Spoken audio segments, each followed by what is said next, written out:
Ronan को लड़की की बात सुनकर झटका लगा। जब उसने कहा कि वो उसे छूना चाहती है, तो रोनन को समझ नहीं आया कि उसका क्या मतलब था। रोनन ने शर्मिंदगी भरे अंदाज में सोचा कि शायद वो उसके शरीर को छूना चाहती है। उसने लड़की से कहा कि वो कोई शर्मनाक काम न करे। लड़की ने उससे कहा कि वो उसके साथ कुछ नहीं करना चाहती। उसने रोनन से कहा कि वो सिता को छूना चाहती है। ये सुनकर रोनन को राहत मिली। उसे समझ नहीं आया कि लड़की सीधे ये क्यों नहीं कह पाई कि वो सिता को छूना चाहती थी। उसने लड़की से कहा कि सिता हमेशा उसके साथ रहती है। उसने लड़की से कहा कि अगर वो क्लब में शामिल हो जाती है तो वो उसे छू पाएगी। ये सुनकर लड़की बहुत खुश हुई। रोनन को समझ नहीं आया कि लड़की इतनी खुश क्यों थी। उसे लगा कि वो बहुत अजीब इंसान है। उसे ज्यादा आश्चर्य इस बात पर हुआ कि जब तक वो उसके बहुत करीब नहीं आ गई, तब तक वो उसकी मौजूदगी को महसूस नहीं कर पाया। रोनन को यकीन था कि उसके सामने वाली लड़की कोई साधारण छात्रा नहीं थी। वो जानता था कि वो लड़की औसत छात्र से कहीं ज्यादा मजबूत थी। लड़की ने रोनन से पूछा कि उसके क्लब में शामिल होने के लिए क्या शर्तें हैं।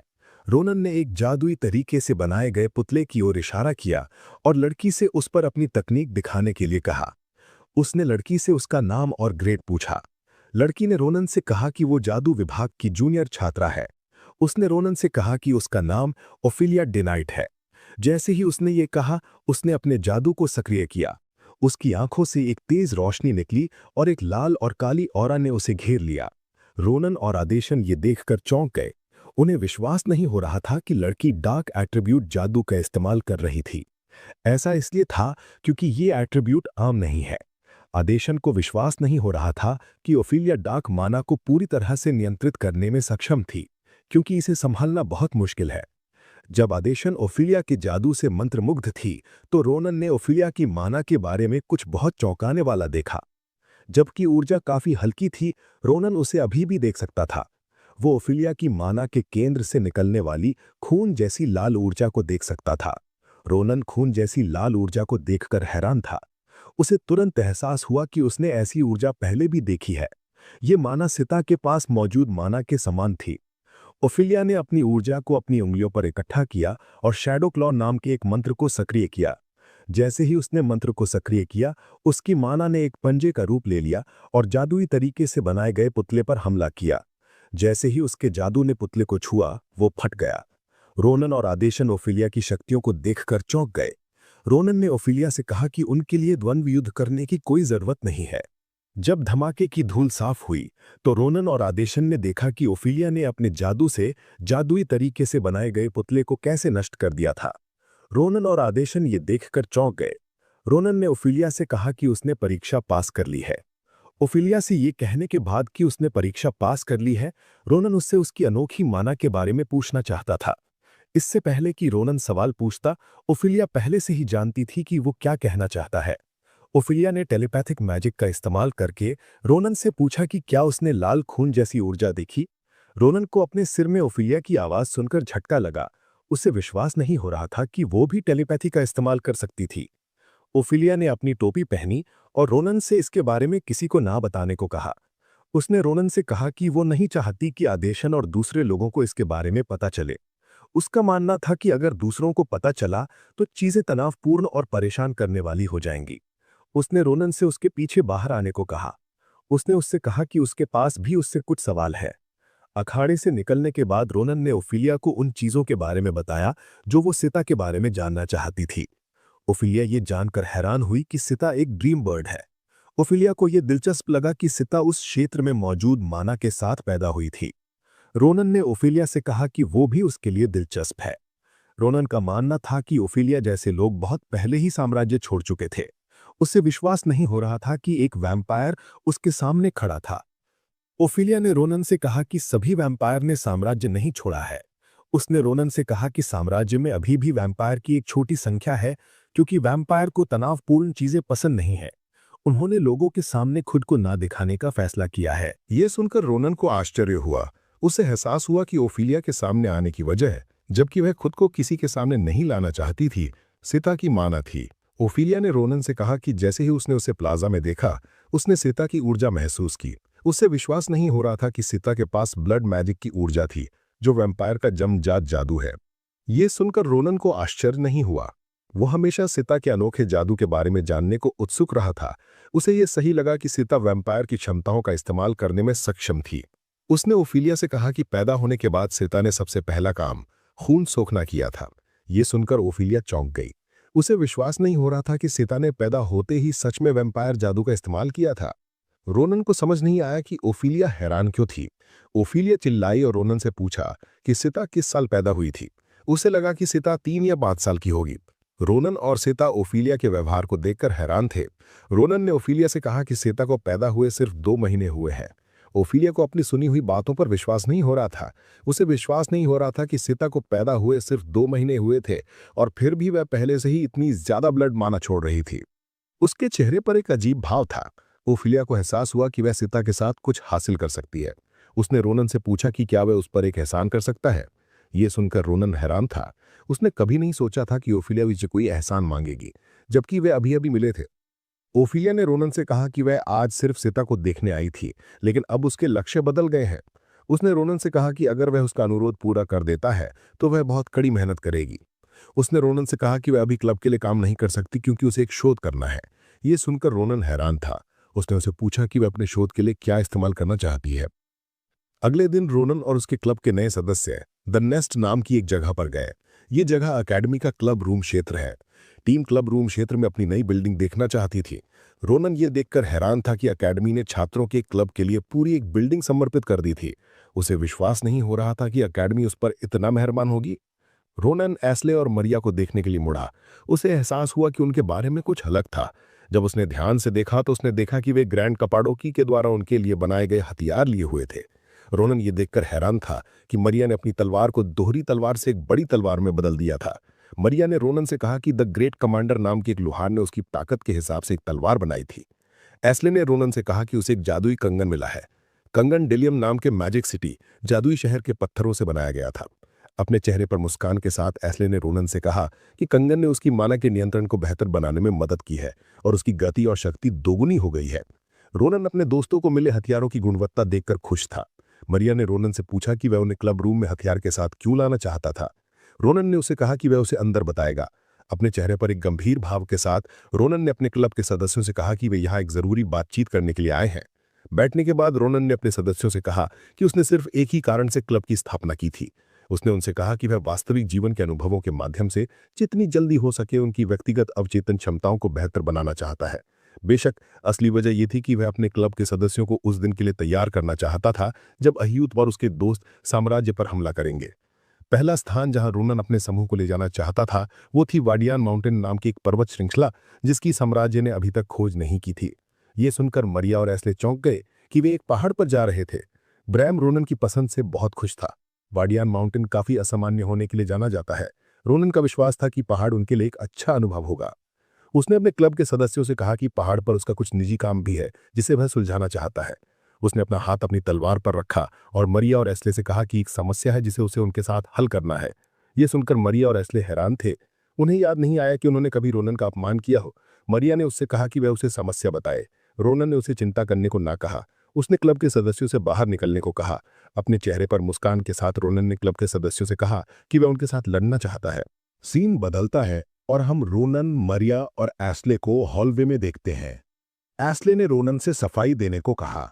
एस्ले और मरिया ये जानकर हैरान थे कि रोनन जिस समस्या को हल करना चाहता था वो थी कोर्स जल्दी पूरा करना। रोनन ने मुस्कुराते हुए मरिया और एस्ले से कहा कि ये समस्या बहुत गंभीर है। उसने उन्हें बताया कि उनका अगला मिशन कम से कम 1 हफ्ते का होगा। उसने एस्ले और मरिया को याद दिलाया कि उनकी अभी भी क्लासेस चल रही हैं, इसलिए उनके लिए आसानी से बाहर यात्रा करना मुमकिन नहीं होगा। रोनन जानता था कि मरिया और एस्ले के लिए एक ही समय में अपनी क्लासेस और मिशन को संभालना मुश्किल होगा। उसने उनसे कहा कि अगर क्लब उनकी क्लासेस में दखल देता है तो क्रवा उन्हें क्लब में रहने की इजाजत नहीं देगा। एस्ले और मरिया को एहसास हुआ कि रोनन सही कह रहा था। रोनन ने मुस्कुराते हुए मरिया और एस्ले से कहा कि उनके लिए एकमात्र समाधान यही है कि वे उसी तरह अपने कोर्स जल्दी पूरा करें जैसे उसने किया था। इससे उन्हें वो आज़ादी मिल जाएगी जो वे चाहते हैं। रोनन मरिया और एस्ले को क्लब रूम की दूसरी मंजिल पर एक स्पैरिंग हॉल में ले गया। हथियार पहनने के बाद रोनन ने मरिया और एस्ले से कहा कि वो निजी क्लासें शुरू करने से पहले उनके कौशल की जांच करना चाहता है। उसने दोनों लड़कियों से एक साथ उसका सामना करने को कहा। उसने उनसे डरने को मना किया और आश्वासन दिया कि वो अपनी तलवार म्यान से बाहर नहीं निकालेगा। थोड़ा चिड़चिड़ा चेहरा बनाते हुए रोनन ने मरिया और एस्ले को सलाह दी कि वे इस पार को गंभीरता से लें। उसने उनसे कहा कि अगर वे इसे बहुत हल्के में लेते हैं तो स्पार उबाऊ हो जाएगा। उसने उनसे खुद को रोके रखने के लिए कहा। रोनन के चेहरे पर उस भाव को देखकर मरिया और एस्ले हैरान रह गए। उन्होंने उससे कहा कि वे अपनी पूरी कोशिश करेंगे। मरिया ने मुस्कुराते हुए एस्ले से कहा कि उन्हें रोनन को अपनी नई तकनीक दिखानी चाहिए। उसने एस्ले से कहा कि रोनन को यह दिखाना उनके लिए सबसे अच्छा होगा कि वे कितने मजबूत हो गए हैं। ये सुनकर एस्ले उत्साहित हो गई। उसने अपने जादू को सक्रिय किया और मरिया से कहा कि वो अपनी पूरी कोशिश करेगी। मरिया ने अपनी तलवार को औरा से ढक लिया और अपनी जगह पर आ गई। उसने अपनी तलवार उठाई और उसे जमीन पर दे मारा। इससे हवा में बहुत धूल उड़ गई। रोनन ये देखकर हैरान था कि मरिया ने क्या किया था। उसने मरिया से कहा कि उसमें बहुत ताकत है, लेकिन उसे समझ नहीं आया कि उसने अपनी तलवार को जमीन पर क्यों मारा। जब धूल साफ हुई तो रोनन ने एस्ले को टूटी हुई चट्टानों को अपने जादू से नियंत्रित करते हुए देखा। एस्ले ने मरिया से कहा कि वो लड़ने के लिए तैयार है। उसने तुरंत टूटी हुई चट्टानों से रोनन पर हमला किया। ये देखकर रोनन बहुत प्रभावित हुआ। उसे विश्वास नहीं हो रहा था कि एस्ले इतने कम समय में इतने उच्च स्तर के टेलीकिनेसिस का इस्तेमाल करने में सक्षम हो गई थी। बेशक रोनन आसानी से चट्टानों से बच गया। उसने चट्टानों को नष्ट करने के लिए अपनी तलवार की म्यान का इस्तेमाल किया और एस्ले के प्रयासों की तारीफ की। जैसे ही रोनन ने चट्टानों को नष्ट किया, उसे अपने ऊपर एक शक्तिशाली ऊर्जा महसूस हुई। जब रोनन ने ऊपर देखा तो उसने मरिया को अपनी ओर आते हुए देखा। मरिया ने मुस्कुराते हुए रोनन से कहा कि वो उसके हमले को रोकने की कोशिश न करे और उसे तलवार से बचने की सलाह दी। जैसे ही मरिया की तलवार उसके पास आई, रोनन ध्यान से कूदकर हमले से बच गया। मरिया की तलवार से हुए विनाश को देखकर रोनन हैरान था। उसे एहसास हुआ कि अगर वो हमले से नहीं बचा होता तो वो टुकड़ों में फट जाता। जैसे ही उसकी तलवार जमीन पर लगी, मरिया ने उसे उठाया और रोनन पर हमला करने के लिए उसका इस्तेमाल किया। रोनन हवा में होने के दौरान ध्यान से हमले से बच गया। वो ये देखकर हैरान था कि मरिया उसे पीछे ढकेलने में कैसे कामयाब हो गई। जैसे ही उसके पैर जमीन पर लगे, रोनन ने एक भयानक बल के साथ मरिया पर हमला किया। मरिया रोनन के हमले का वजन महसूस करके हैरान थी। उसे विश्वास नहीं हो रहा था कि वो इतनी जल्दी अपना संतुलन वापस पा सका था। मरिया उसके हमले को झेल पाई, ये देखकर रोनन हैरान था। जब मरिया रोनन को रोके हुए थी तो रोनन ने ऊपर देखा और एस्ले को एक विशाल चट्टान के साथ उनके पास आते हुए देखा, जो मंच का एक टुकड़ा था। रोनन ये देखकर हैरान था।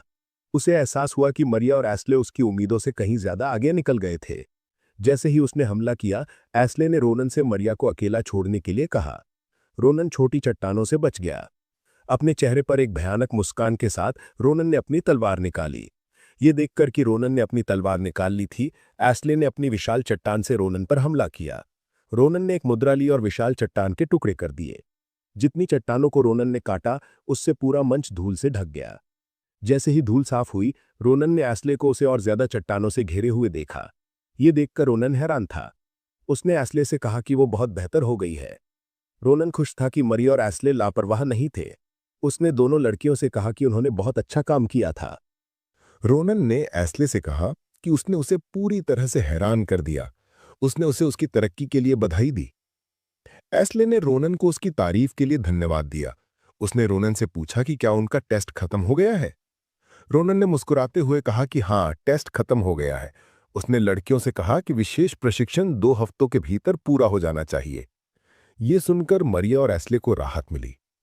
तभी रोनन ने एक डरावना चेहरा बनाया और लड़कियों से कहा कि विशेष प्रशिक्षण अभी शुरू होगा। ये सुनकर मरिया और एस्ले चौंक गईं। मरिया ने रोनन से कहा कि उन्होंने अभी-अभी तो स्पार खत्म किया है। रोनन ने उनसे कहा कि इससे कोई फर्क नहीं पड़ता। उसने अपनी तलवार उठाई और उन्हें उससे दौड़ाना शुरू कर दिया। अपने चेहरे पर एक भयानक भाव के साथ रोनन ने अपनी तलवार का इस्तेमाल करके लड़कियों का पीछा किया और उन पर हमला किया। मरिया और एस्ले ने उस दिन किसी के आने और उन्हें बचाने के लिए प्रार्थना की।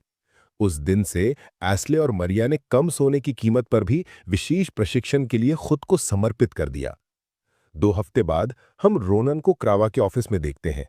रोनन ने क्रावा की मेज पर एक कागज रखा जिसमें उसके सभी साथियों के कोर्स थे। ये सुनकर क्रावा हैरान था कि रोनन के सभी साथियों ने अपने सभी कोर्स पूरे कर लिए थे। रोनन ने मुस्कुराते हुए क्रावा से कहा कि उसके साथियों ने ज्यादातर कोर्स पूरे कर लिए हैं। जब रोनन मुस्कुरा रहा था तो हम एस्ले और मरिया को प्रशिक्षण से थका हुआ देखते हैं। ब्राम को समझ नहीं आया कि दोनों लड़कियां इतनी तनावग्रस्त क्यों दिख रही थीं। रोनन ने क्रावा से कहा कि उसके साथियों ने सभी कोर्स पूरे नहीं किए हैं।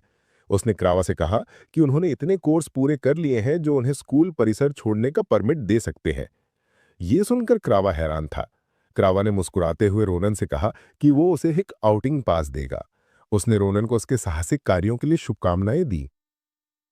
अगले दिन टीम अपने पहले क्लब की गतिविधि के लिए वाडियान माउंटेन गई। जैसे ही वे पहाड़ के प्रवेश द्वार पर पहुंचे, मरिया ने एक माना से भरी एक ले लाइन महसूस की। ये देखकर मरिया चौंक गई। उसे विश्वास नहीं हो रहा था कि वे पहाड़ के प्रवेश द्वार पर होने के बावजूद माना इतनी शुद्ध थी। ब्राम ने मरिया की तारीफ की कि वो आते ही माना को महसूस करने में कामयाब रही। उसने रोनन से उनके अगले कदम के बारे में पूछा। उसने रोनन से कहा कि वे अभी भी पहाड़ के केंद्र से बहुत दूर हैं। उसने ब्राम से कहा कि जब वे केंद्र पर पहुंचेंगे तो वो उन्हें बताएगा कि वे क्या करने आए हैं। रोनन ने अपने साथियों से कहा कि पहाड़ में कुछ ऐसा है जिसे वो ढूंढना चाहता है। सीन बदलता है और हम पहाड़ में एक मंदिर में पहुंचते हैं। मंदिर के केंद्र में हम एक एल्फ को खड़ा देखते हैं। अपनी कानों का इस्तेमाल करके एल्फ रोनन और उसके समूह की गतिविधियों को महसूस कर पाया। पहाड़ में इंसानों के आने की आवाज सुनकर एल्फ हैरान था। उसने रोनन और उसके दोस्तों का खुद स्वागत करने का फैसला किया। चलने के बाद रोनन और उसके दोस्त एक चट्टान के किनारे पहुंचे। चेहरे पर मुस्कान लिए रोनन ने अपने साथियों को बताया कि उसे वो मिल गया जिसकी उसे तलाश थी। जब रोनन ने चट्टान के नीचे देखा तो उसे ऑक्स का एक झुंड दिखाई दिया। क्षेत्र में ऑक्स की इतनी बड़ी संख्या देखकर रोनन हैरान था। ब्रैम ऑक्स की लाइफस्टाइल देखकर चकित था। उसने कभी उम्मीद नहीं की थी कि ऑक्स किसी गांव की तरह के माहौल में रहेंगे। वह उनकी जीवन शैली से बहुत प्रभावित हुआ। रोनन ने ब्रैम को बताया कि ऑक्स आमतौर पर बाहरी इलाकों में रहते हैं क्योंकि साम्राज्य उस क्षेत्र को सुरक्षित नहीं कर पाता। उसने ब्रैम को बताया कि क्षेत्र में ऑक्स की संख्या अभी भी काफी कम है, लेकिन ऑक्स की मजबूत प्रजनन शक्ति के कारण यह समय के साथ बदल जाएगा। वे अंततः संख्या में बढ़ेंगे और पूरी पहाड़ी श्रृंखला पर कब्जा कर लेंगे। पहाड़ी पर कब्जा करने के बाद ऑक्स निजी संपत्ति को आतंकित और नष्ट करना शुरू कर देंगे। रोनन ने ब्रैम को बताया कि वे अपनी संख्या बढ़ाएं, उससे पहले उन ऑक्स को खात्मा करना होगा। रोनन ने घूमकर एस्ले और मारिया की ओर देखा। उसने दोनों लड़कियों से कहा कि ये उनकी पहली वास्तविक लड़ाई होगी। रोनन ने लड़कियों से कहा कि मिशन आसान है। एस्ले अपनी मिशन के बारे में सुनकर ज्यादा खुश नहीं थी। वह कांपने लगी। एस्ले पहले से ही जानती थी कि कुछ अजीब है जब रोनन ने उन्हें बताया कि वह ऑक्स की तलाश कर रहा है। उसने कभी उम्मीद नहीं की थी कि रोनन उनसे ऑक्स से लड़ने के लिए कहेगा। डर से कांपते हुए एस्ले ने रोनन से कहा कि ऑक्स की संख्या बहुत ज्यादा है। उसने रोनन से पूछा कि क्या उनके लिए अकेले ऑक्स से लड़ना बुद्धिमानी होगी। रोनन ने एस्ले से कहा कि ऑक्स उनके लिए सबसे अच्छा प्रतिद्वंदी है। हालांकि रोनन ने यह आत्मविश्वास से कहा, पर वह जानता था कि एक महत्वपूर्ण बाधा था जो उनके पूरे मिशन को बिगाड़ सकता है। यह बाधा थी ओग्रे। ओग्रे इस पहाड़ी श्रृंखला की सबसे शक्तिशाली प्रजाति है। रोनन जानता था कि उसके साथी मजबूत छात्र थे, लेकिन उसे यकीन था कि उनके पास एक ओग्रे को हराने के लिए पर्याप्त शक्ति नहीं है।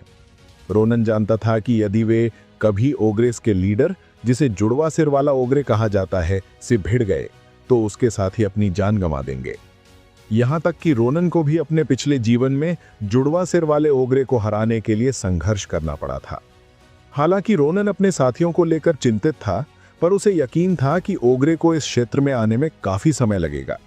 स्थिति के बारे में सोचने के बाद रोनन ने अपने साथियों से ऑपरेशन शुरू करने के लिए कहा। इससे पहले कि रोनन और उसके साथी कुछ कर पाते, उनके पीछे एक आदमी प्रकट हुआ और उनसे कुछ भी ना करने को कहा। उस आदमी ने रोनन के अच्छे इरादे रखने की प्रशंसा की। यह आदमी वही रहस्यमयी एल्फ था जो मंदिर में था। एल्फ ने रोनन और उसके साथियों को यंग एडवेंचरर कहा और उन्हें बताया कि ऑक्स से लड़ने का यह सही समय नहीं है।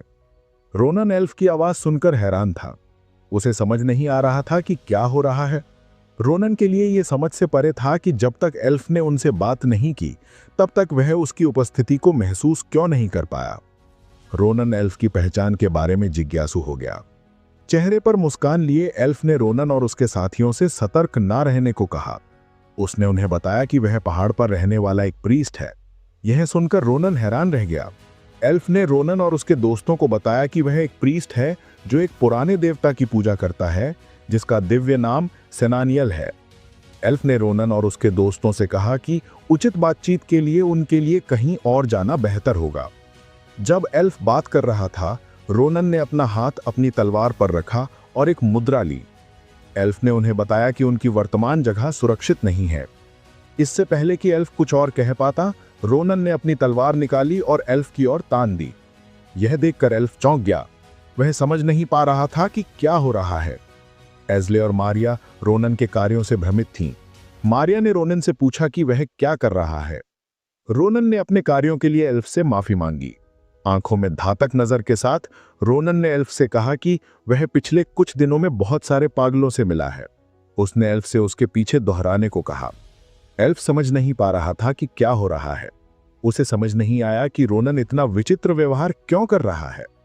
चेहरे पर गंभीर भाव के साथ रोनन ने एल्फ से अहायुति को हरामी कहने को कहा। रोनन ने एल्फ से ऐसा इसलिए कहा क्योंकि वह जानता था कि नेबुला के जियर का कोई भी सदस्य कभी अहायुति का अपमान नहीं करेगा। दुर्भाग्य से रोनन के लिए एल्फ समझ नहीं पाया कि वह किस बारे में बात कर रहा है। इससे रोनन के लिए स्थिति अजीब हो गई। एल्फ के पास कोई विकल्प नहीं था सिवाय इसके कि रोनन ने जो कहा वह उसे दोहराए। आपस में गलतफहमी दूर करने के बाद एल्फ ने रोनन और उसके साथियों को अपने मंदिर की ओर मार्गदर्शन देना शुरू कर दिया।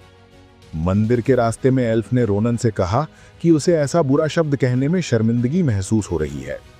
उसने रोनन को बताया कि एक प्रीस्ट होने के कारण वह आम तौर पर ऐसी बातें नहीं कहता है। अपने चेहरे पर अजीब भाव के साथ रोनन से एल्फ ने कहा कि यह पिछले 200 वर्षों में उसके लिए सबसे शर्मिंदगी का क्षण था। रोनन ने एल्फ से कहा कि उसे तुरंत एक महत्वपूर्ण बात स्पष्ट करनी है।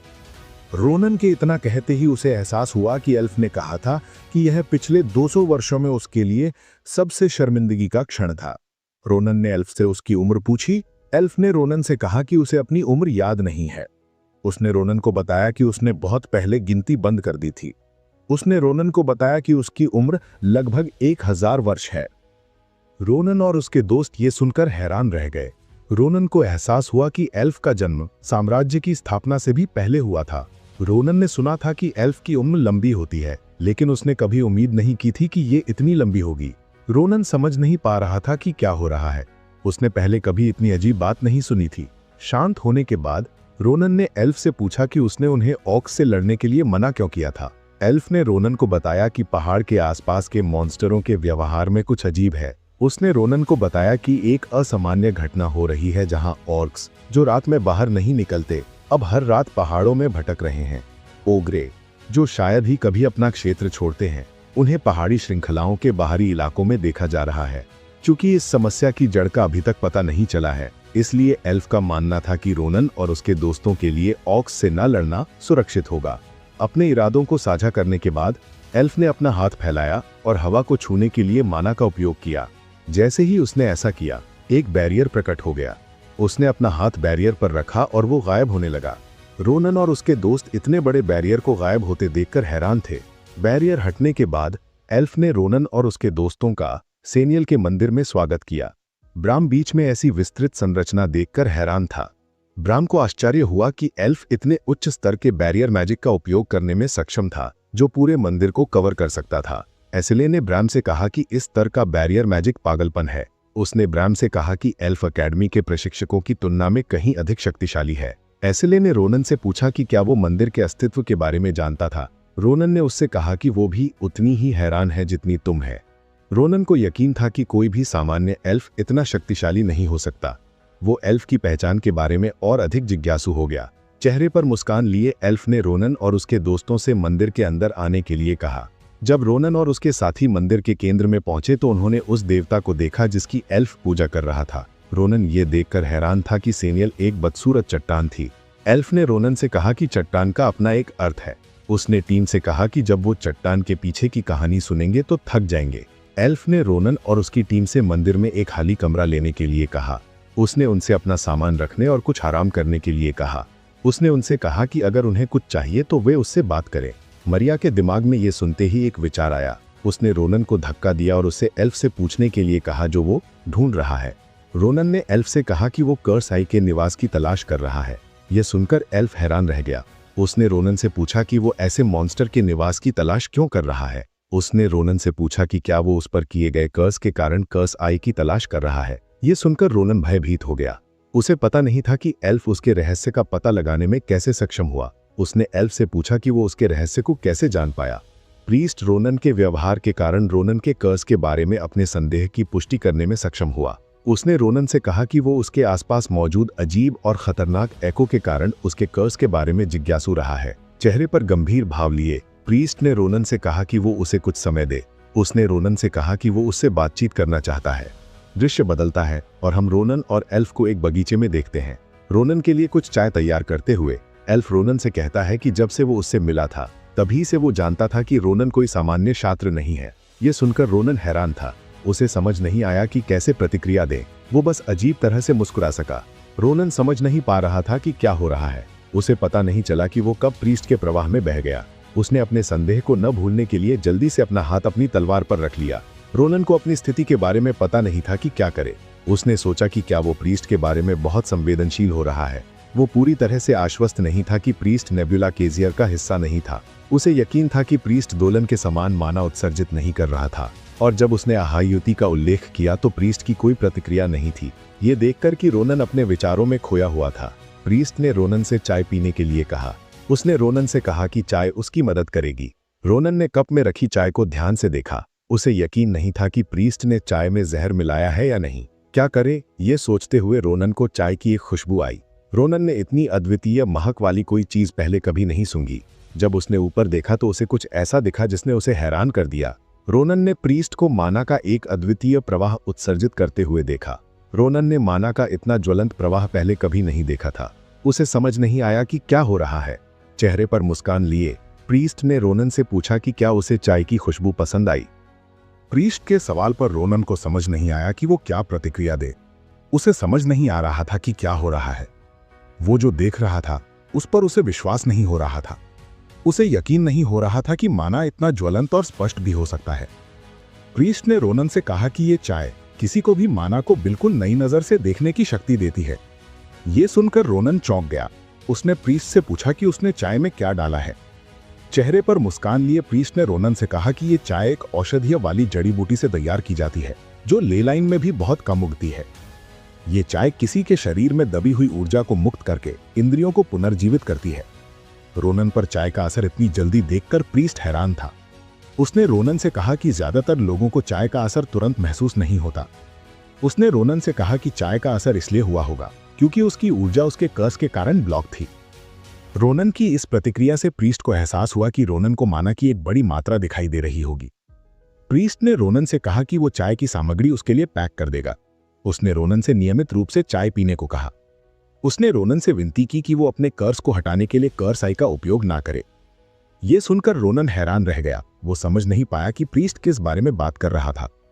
चेहरे पर गंभीर भाव लिए प्रीस्ट ने रोनन से कहा कि कर्स आई कर्स को हटाती है और इसके साथ ही उपयोगकर्ता की कुछ जीवन शक्ति भी निकाल लेती है। कर्स आई का एक या दो बार उपयोग करना कोई समस्या नहीं है, लेकिन अगर कोई इसका बार बार उपयोग करता रहा तो उनका जीवन खतरे में पड़ जाएगा। यह सुनकर रोनन चौंक गया। उसे एहसास हुआ कि जब एडन को यातनाएं दी जा रही थी तब शापित आंख ने उसकी भी जीवन शक्ति कम कर दी थी। उसे विश्वास नहीं हो रहा था कि शापित आंख इतनी खतरनाक थी। रोनन के चेहरे के भाव देखकर प्रीस्ट ने रोनन से पूछा कि क्या वो कर्स आई के प्रभावों को नहीं जानता था। रोनन ने प्रीस्ट से कहा कि वो कर्स आई के दुष्प्रभावों से अनजान था। उसने प्रीस्ट से कहा कि वो बस अपना कर्स हटाना चाहता था। ये सुनकर प्रीस्ट को आश्चर्य हुआ, लेकिन वो समझ गया कि रोनन क्यों चिंतित था। उसने रोनन से कहा कि उसे अत्यधिक सतर्क रहने की आवश्यकता है। उसने रोनन से कहा कि एक गलत कार्य के परिणाम काफी गंभीर हो सकते हैं। रोनन ये सुनकर हैरान था। वो जानता था कि प्रीस्ट सही कह रहा था। उसने अपनी चाय के कप में नीचे देखा और याद किया कि किसी और ने भी उसे उसके कर्स के बारे में चेतावनी दी थी। ये व्यक्ति प्रोफेसर सीक्रेट थी। रोनन को याद आया कि प्रोफेसर सीक्रेट ने उससे कहा था कि उसके कर्ज को निष्क्रिय करना उसके लिए मुश्किल है। उसने रोनन से कहा था कि वो उसका कर्ज हटाने से पहले अच्छी तरह से तैयारी करेगी। रोनन को समझ नहीं आया कि वो अपना कर्ज हटाने की इतनी जल्दी में क्यों था, भले ही प्रोफेसर सीक्रेट उसकी मदद कर रही थी। इसके बारे में सोचने के बाद उसे एहसास हुआ कि वो बेसब्र हो गया था, क्योंकि वो अपने पिता की उस छाया से मिला था। रोनन ने अपनी तलवार छोड़ दी। उसे एहसास हुआ कि अगर वो सावधान नहीं रहा तो उसका जीवन किसी भी समय समाप्त हो सकता है। उसे एहसास हुआ कि आहायुति से लड़ने का मौका मिलने से पहले ही वो मर सकता है। खुद को शांत करने के बाद रोनन प्रीस्ट की पहचान के बारे में अधिक उत्सुक हो गया। मुस्कुराते हुए प्रीस्ट को घूरते हुए रोनन ने प्रीस्ट का चेहरा याद करने की कोशिश की। उसे यकीन था कि वो अपने पिछले जीवन में प्रीस्ट जैसे किसी से कभी नहीं मिला था। हालांकि रोनन पहले कभी प्रीस्ट से नहीं मिला था, पर उसे ऐसा लगा जैसे वो प्रीस्ट को जानता है। रोनन ने प्रीस्ट के सामने स्वीकार किया कि वो अपना कर्ज जल्दी हटाना चाहता था। उसने प्रीस्ट से कहा कि वो कट्टरपंथियों के कारण अपना कर्ज हटाना चाहता था, जो अत्याचारी हरकतें कर रहे थे। ये सुनकर प्रीस्ट हैरान रह गया। रोनन ने उससे कहा कि कट्टरपंथी बहुत भद्दे लोग हैं। उसने रोनन से कहा कि कट्टरपंथी सितारों के आगमन का इंतजार कर रहे हैं। ये सुनकर प्रीस्ट चौंक गया। वो तुरंत समझ गया कि रोनन जिन कट्टरपंथियों की बात कर रहा था वे नेबुला गैजेर थे। उसे विश्वास नहीं हो रहा था कि नेबुला गैजेर फिर से सक्रिय हो गया था। रात में हम प्रीस्ट को सेनियल की मूर्ति के बगल में खड़ा देखते हैं। प्रीस्ट रोनन द्वारा बताए गए कट्टरपंथियों के बारे में विचार कर रहा था। उसे एहसास हुआ कि नेबुला गैजेर एक बुरी योजना बना रहा था। ये योजना एक बड़ी आपदा के रूप में आएगी जो कई निर्दोष लोगों की जान ले लेगी। प्रीस्ट को समझ नहीं आ रहा था कि क्या करना चाहिए। उसने सोचा कि क्या वो फिर से ऐसी चीज को निर्दोष लोगों के साथ होते हुए बस देखता रहेगा। उसने सेनियल की मूर्ति की ओर देखा और उससे पूछा कि रोनन वो उत्तर है जिसे सेनियल ने चुना है। उसने मूर्ति से पूछा कि उसे क्या करने की आवश्यकता है। जब प्रीस्ट अपने देवता के साथ संपर्क करने की कोशिश कर रहा था, तभी कोई उसके मंदिर में प्रवेश करता है। वो व्यक्ति प्रीस्ट का नाम, जो कि सरांती था, लेता है और उससे पूछता है कि वो इतनी देर रात को क्यों जाग रहा है। जब प्रीस्ट मुड़ा तो ये देखकर हैरान रह गया कि रोनन उससे बात कर रहा था।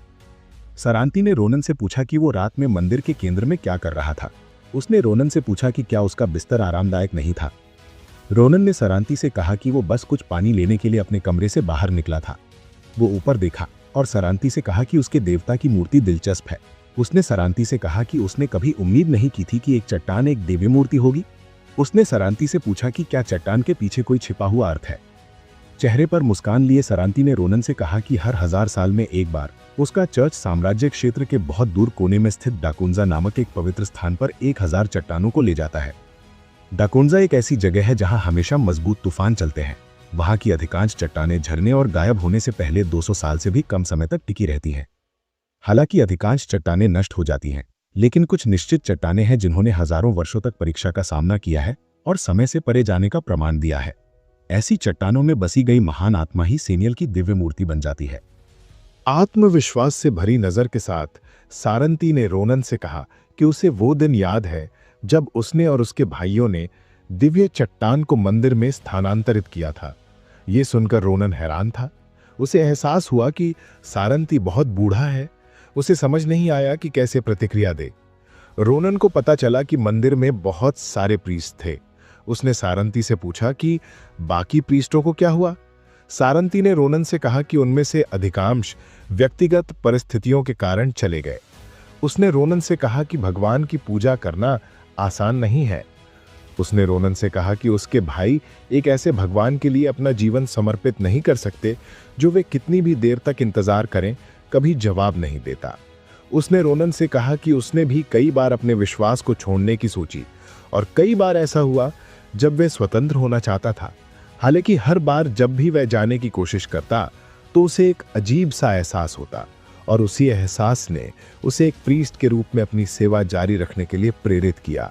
सारंती ने रोनन से कहा कि उसे लगता है कि दिव्य चट्टान में निहित सेनियल की इच्छा शक्ति एक उत्प्रेरक यानी कैटलिस्ट बन जाएगी जो एक दिन दुनिया को बचाएगी। ये सुनकर रोनन हैरान था। चेहरे पर मुस्कान लिए सारंती ने रोनन से कहा कि उसका कर्तव्य उसे एक ऐसे भाग्य जैसा लगता है जिसे वह किसी और को सौंप नहीं सकता। जिस पल सारंती ने यह कहा, रोनन ने उसके बगल में बड़े आदेशन की एक छवि देखी। रोनन को एहसास हुआ कि केवल आदेशन ही ऐसी कोई बात कह सकता है। सारंती ने अपना हाथ रोनन के कंधे पर रखा और उससे कहा कि वह समय जब सेनियल दुनिया को बचाएगा करीब आ रहा है। अगले दिन रोनन ने सारंती की समझ से बाहर की बातों को अपने दिमाग से निकाल दिया। उसने और उसके साथियों ने खुद को पुनर्गठित करना शुरू कर दिया। सारंती ने रोनन के साथियों को अपनी विशेष चाय दी। चाय ने उन पर जल्दी असर किया। मारिया और एशले चाय के प्रभावों को देखकर हैरान थी। पहाड़ में उपलब्ध उच्च स्तर की ऊर्जा के साथ रोनन के साथियों ने अपनी इंद्रियों को बढ़ावा दिया। जब उसके साथी अभ्यास कर रहे थे, रोनन औषधीय वाली जड़ी बूटियों को जमा करने के लिए सारंती के साथ पहाड़ी श्रृंखला के चारों ओर घूम रहा था। जब वे घूम रहे थे, रोनन ने सारंती को समझने की कोशिश की। उसे यह समझ नहीं आ रहा था कि सारंती उन लोगों की मदद क्यों कर रहा है जिनसे वह पहली बार मिल रहा है, और यहां तक कि उनके लिए वास्तविक चिंता भी दिखा रहा है। रोनन जितनी बार सारंती को देखता, उतनी बार वह सोचता कि वह एक अजीब एल्फ है। कुछ जड़ी बूटियां उठाने के बाद रोनन और सारंती मंदिर लौट आए। रोनन और उसके साथियों ने सारंती के मंदिर में 2 शांतिपूर्ण दिन बिताए। दुर्भाग्य से कोई भी जगह कितनी भी शांत क्यों ना हो, ट्रेजेडी हमेशा दरारों के माध्यम से रेंगती है और हर किसी पर एक अमिट दर्द छोड़ जाती है। ये दर्द अपरिवर्तनीय होगा। वर्तमान में रोनन और उसके साथी ऑक्स गांव को खत्म करने के लिए तैयार हैं। सारंती का मानना था कि उनके लिए ऑक्स के खिलाफ जाना खतरनाक होगा। उसने रोनन और उसके साथियों से पूछा कि क्या वे ठीक रहेंगे। उसने उन्हें याद दिलाया कि उन्होंने मॉन्स्टर के अजीब व्यवहार का कारण पता नहीं लगाया है। चिंतित नजर के साथ उसने रोनन और उसके दोस्तों से अपने मंदिर में रहने और सावधानी पूर्वक तैयारी करने के लिए कहा। चेहरे पर मुस्कान लिए रोनन ने सारंती से उनके बारे में चिंता ना करने को कहा। उसने सारंती से कहा कि वह और उसके साथी ठीक रहेंगे। उसने सारंती से कहा कि मॉन्स्टरों का व्यवहार ही बदला है, मॉन्स्टर मजबूत नहीं हुए हैं। उसने रोनन से कहा कि उसके साथी खुद की देखभाल कर सकते हैं। मारिया और ब्राम ने सारंती से कहा कि वे कर सकते हैं। एशले अभी भी ऑक्स से डरी हुई थी। रोनन ने सारंती से कहा कि उन्हें अपना मिशन पूरा करने की आवश्यकता है, क्योंकि उनके बाहर जाने की समय सीमा समाप्त होने वाली है और उन्हें एकेडमी लौटना होगा। यह सुनकर सारंती ने रोनन के तर्क को स्वीकार कर लिया। सारंती ने अपना जादू सक्रिय किया और रोनन और उसके साथियों से कहा कि वह एक ऐसा जादू करेगा जो उन्हें बैरियर में प्रवेश करने की अनुमति देगा। उसने उनसे कहा कि वे जब चाहे मंदिर लौट सकते हैं। रोनन और उसके दोस्त ये सुनकर हैरान थे। चेहरे पर गंभीर भाव लिए सारंती ने रोनन और उसके दोस्तों से कहा कि अगर उन्हें कभी भी कोई खतरा महसूस हो तो उन्हें मंदिर लौट आना चाहिए। उसने उन्हें सलाह दी कि वह किसी भी परिस्थिति में कभी भी अपनी चौकसी ना छोड़ें। उसने रोनन और उसके दोस्तों से कहा कि जंगल बहुत ही अंधेरी और खतरनाक जगह है। दृश्य बदलता है और हम ऑक्स के मृत शरीर देखते हैं। इन शरीरों को बर्बरता से टुकड़े टुकड़े कर दिया गया है। एक एल्फ महिला जिसने ऑक्स को मारा है सोचती है कि उसका लक्ष्य ढूंढना इतना मुश्किल क्यों है। यह महिला एडविन और सिला की तरह पोशाक पहने है। महिला को एहसास हुआ कि वह ऑक्स के साथ अपने लक्ष्य को बाहर नहीं निकाल पाई। अपने चेहरे पर एक डरावनी मुस्कान के साथ एल्फ कहती है कि वह सारंती से खुद ही मिलेगी।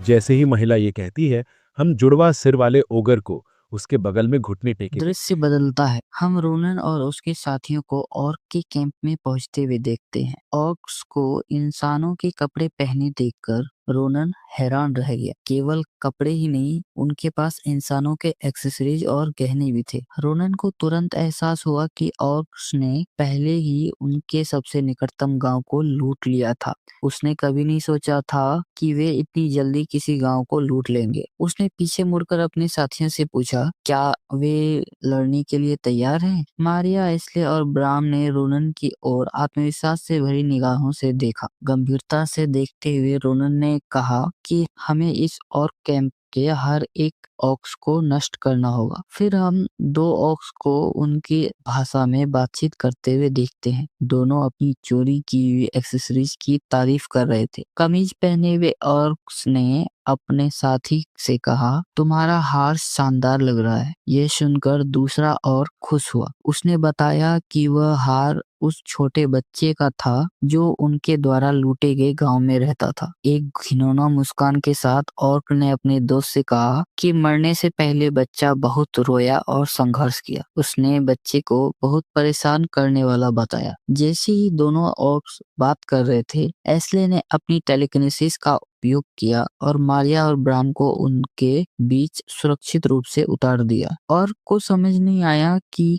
यह क्या हुआ। वे अपने ठिकानों पर इंसानों को देखकर हैरान थे। जैसे ही मारिया और ब्राम ऑक्स के कैंप में उतरे, उन्होंने बड़ी मात्रा में ऑरा रिलीज की और ऑक पर हमला करना शुरू कर दिया। देखते ही देखते उन्होंने उनको घेरने वाले ऑक को आसानी से टुकड़े टुकड़े कर दिया। बाकी ऑक्स यह देखकर हैरान रह गए। जब उन्होंने देखा कि एक इंसान उनके साथी को मार रहा है तो वे गुस्से से भर उठे। उन्होंने अपने हथियार उठाए और मारिया और ब्राम पर हमला करने के लिए दौड़ पड़े। जब ऑक्स मारिया और ब्राम की ओर भाग रहे थे, तभी अचानक एक ऑर्क का सिर पत्थर से कुचल दिया गया। कुचले हुए ऑर्क के बगल में खड़ा ऑर्क समझ नहीं पाया कि क्या हो रहा है। उसने अपने साथी को पुकारा, लेकिन कोई जवाब नहीं आया। जब वह ऑर्क सदमे में खड़ा था, उसका सिर भी एक चट्टान से कुचल दिया गया। ये चट्टान एस्ले द्वारा अपनी टेलीकिनेसिस से नियंत्रित की जा रही थी। रोनन ने एस्ले की अद्भुत सटीकता और अपने शक्तियों पर नियंत्रण की प्रशंसा की। रोनन और खुद को हवा में पकड़े हुए एस्ले हवा में रहते हुए ही कई चट्टानों को नियंत्रित कर रहा था। रोनन ने एस्ले से पूछा कि क्या वह अपनी क्षमता को पूरी तरह से नियंत्रित कर सकता है।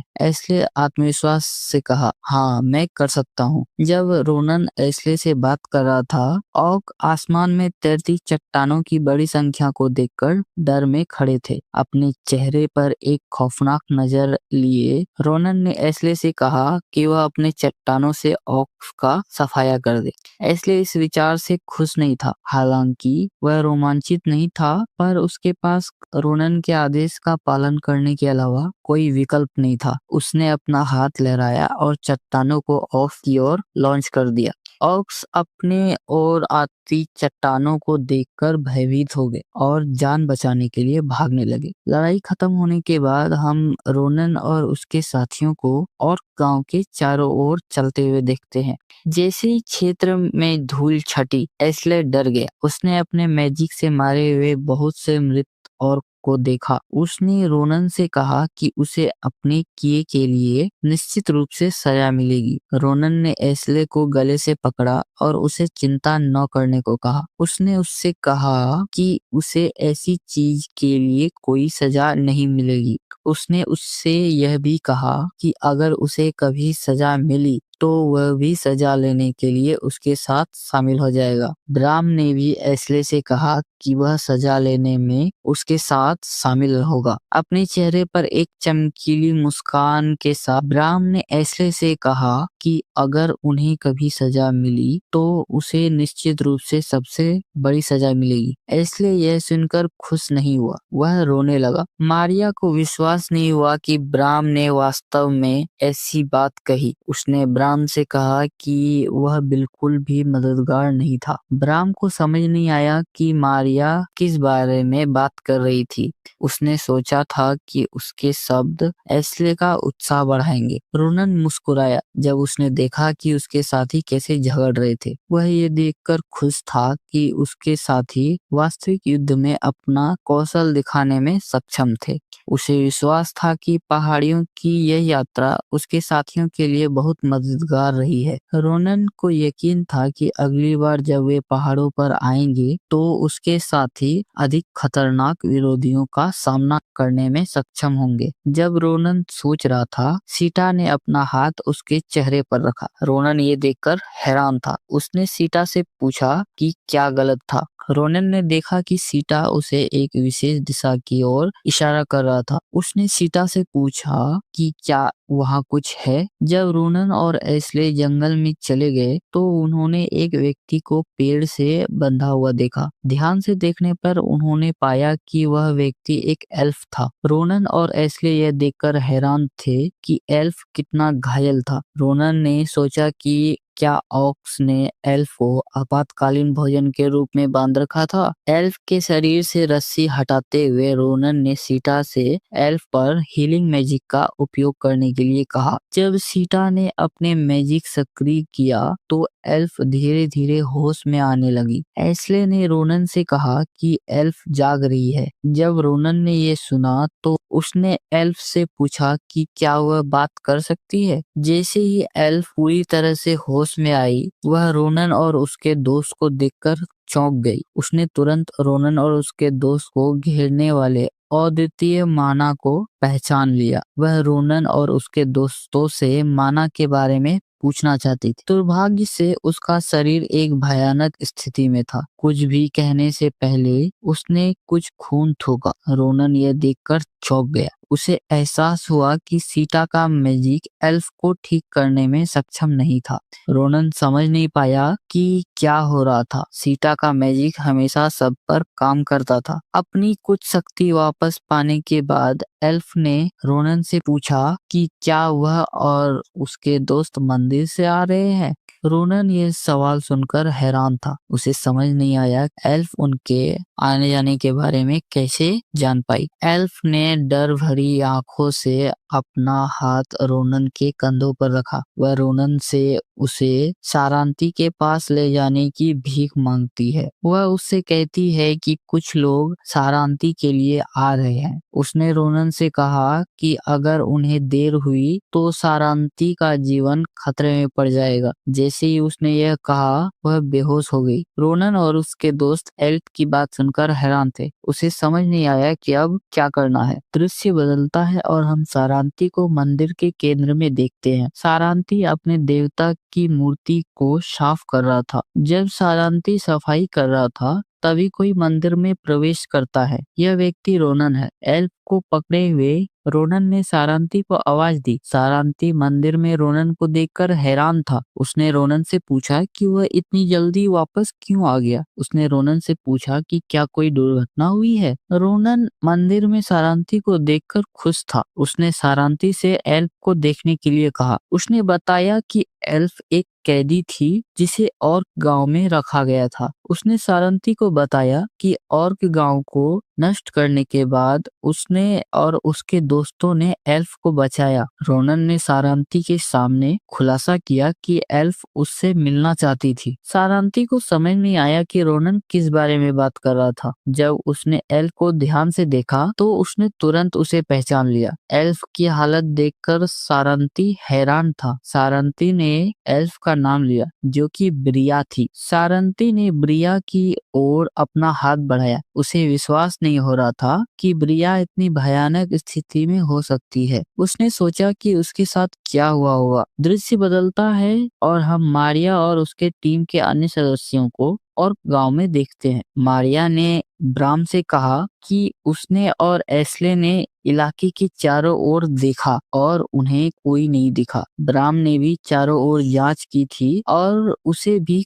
कोई नहीं दिखा। मारिया, एस्ले और ब्राम गांव के चारों ओर देख रहे थे क्योंकि रोनन ने उन्हें आदेश दिया था। ब्राम यह देखकर खुश था कि ब्रिया गांव में अकेली कैदी थी। मारिया ने ब्राम से कहा कि उनके लिए मंदिर जाना बेहतर है। मारिया एस्ले को उनके पीछे आने के लिए कहने ही वाली थी जब उसने देखा कि एस्ले मृत औरत को देख रहा था। मारिया एस्ले के पास गई। उसने एस्ले से पूछा कि वह किस पर इतना ध्यान केंद्रित कर रहा है। उसने एस्ले से पूछा कि क्या कुछ गलत है। एस्ले ने मारिया से कहा कि ऑर्क के शरीर थोड़े अजीब है। उसने मारिया से कहा कि ऑर्क के शरीर पर कुछ दिखाई दिया है। मारिया ये देखकर हैरान थी। उसने इस निशान को नहीं पहचाना। उसने एस्ले से पूछा कि क्या वह निशान के बारे में जानता है। एस्ले ने उसे कहा कि वह निशान को नहीं पहचानता। उसने मारिया से कहा कि वह इसे पहली बार देख रहा है। उसने मारिया से यह भी कहा कि निशान दोहरे मैजिक से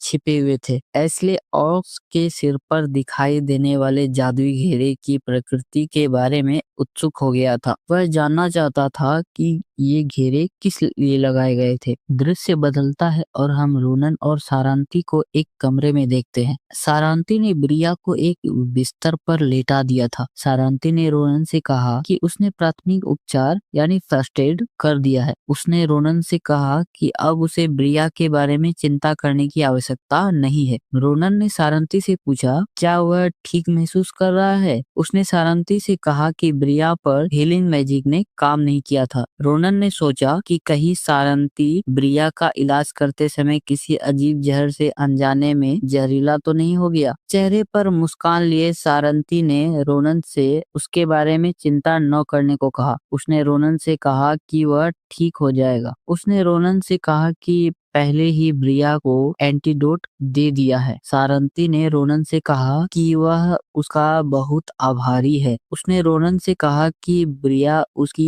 एक अनमोल बहन है। यह सुनकर रोनन हैरान था। सारंती ने रोनन से कहा कि ब्रिया सेनियल के उन कुछ ही विश्वासियों में से एक है जो अभी भी जीवित है, कि ब्रिया कभी एक वफादार विश्वासी थी जिसका विश्वास दूसरों की तुलना में कहीं अधिक गहरा था। सारंती ने रोनन से कहा कि उसे समझ नहीं आ रहा वह अपना कर्ज कैसे चुकाए। उसने रोनन से कहा कि ब्रिया को बचाना वास्तव में एक अद्भुत काम है। यह सुनकर रोनन शर्मा गया। उसने सारंती से कहा कि उसने कोई महान काम नहीं किया। उसने सारंती से कहा कि इस बारे में चिंता ना करे। स्थिति की गंभीरता को समझते हुए रोनन ने सारंती से उन लोगों के बारे में बताने को कहा जिनके बारे में ब्रिया बात कर रही थी। रोनन जानता था कि ब्रिया के इतना डरा हुआ होने के लिए वे लोग बहुत खतरनाक होंगे। उसने सारंती से पूछा क्या उसका जीवन खतरे में है। यह सुनकर सारंती का चेहरा गंभीर हो गया। दृश्य बदलता है और हम रोनन और सारंती को मंदिर के केंद्र में देखते हैं। गंभीर भाव लिए सारंती ने रोनन से कहा कि वह उन लोगों का लक्ष्य नहीं जानता जिनके बारे में ब्रिया बात कर रही है। उसने रोनन से कहा कि रहस्यमय लोग एक धार्मिक समूह से संबंधित हैं जो एक अज्ञात प्राणी को अपने देवता के रूप में पूजा करते हैं। यह धार्मिक समूह दुनिया के सामने अपना पहचान बताए बिना बुराई के कार्य कर रहा है। सारंती ने रोनन से कहा कि धार्मिक समूह का नाम नेबुला केजियर है। यह सुनकर रोनन हैरान था। उसे विश्वास नहीं हो रहा था कि सारंती नेबुला केजियर के बारे में जानता था। रोनन को विश्वास नहीं हो रहा था कि नेबुला केजियर सारंती को निशाना बना रहा था। रोनन की प्रतिक्रिया के कारण सारंती को एहसास हुआ कि रोनन ने नेबुला केजियर के बारे में सुना है। सारंती ने रोनन से कहा कि नेबुला केजियर ने वर्षों से उसके पास अलग अलग लोगों को भेजा है। चेहरे पर मुस्कान लिए सारंती ने रोनन से कहा कि उसने सोचा था कि नेबुला केजियर ने उसे छोड़ दिया है। उसने रोनन से कहा कि उन्होंने पिछले 100 वर्षों में उसके पास लोगों को भेजना बंद कर दिया था। इस कारण सारंती ने मान लिया था कि नेबुला केजियर ने उसे छोड़ दिया है। सारंती यह सुनकर हैरान था कि संगठन उससे फिर से पाना चाहता है। रोनन यह सुनकर परेशान हो गया। उसने सारंती को कहा कि यह मुद्दा जीवन या मृत्यु की समस्या है। उसने सारंती से कहा कि वह समस्या को गंभीरता से ले।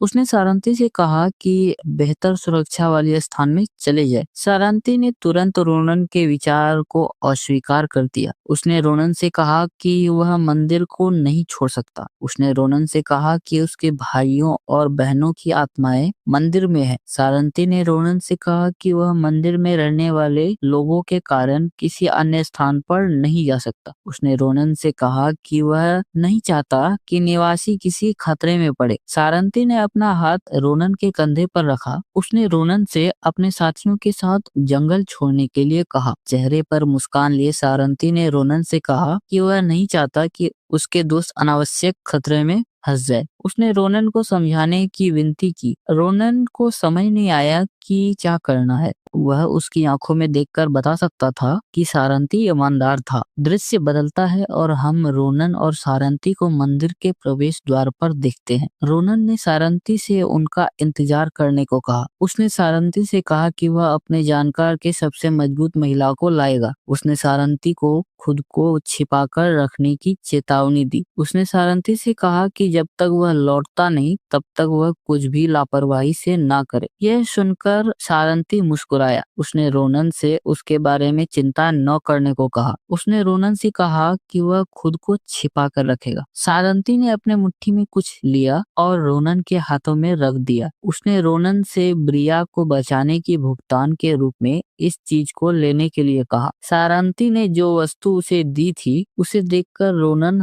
हैरान था। रोनन को समझ नहीं आया कि सारंती ने उसे एक अंगूठी क्यों दी। सारंती ने रोनन से कहा कि अंगूठी मैजिक टावर में एक पास के रूप में इस्तेमाल होने वाली वस्तु है। उसने रोनन से कहा वह डाउन के मैजिक टावर के लाइब्रेरियन को अंगूठी दिखाए। उसने रोनन से कहा कि मैजिक टावर उसके लिए बहुत मददगार होगा। उसने रोनन से कहा कि उसे टावर में अपने कर्ज के बारे में जानकारी मिलेगी। सारंती ने रोनन से पहाड़ के नीचे जाते समय सावधान रहने को कहा। चेहरे पर एक चमकीली मुस्कान के साथ सारंती ने रोनन से कहा कि उसके और उसके दोस्तों के साथ बिताया समय उसके लिए एक उपहार था। यह सुनकर रोनन हैरान था, उसे समझ नहीं आया कि क्या कहना है। घबराए हुए भाव के साथ रोनन ने सारंती से कहा कि वह ऐसे उदासी वाली बातें ना करे। उसने सारंती को कहा कि बाद में वे फिर मिलेंगे। उसने सारंती से अपना ध्यान रखने को कहा। उसने उससे कहा कि वह जल्द ही वापस आएगा। जैसे ही रोनन ने यह कहा, वह चला गया।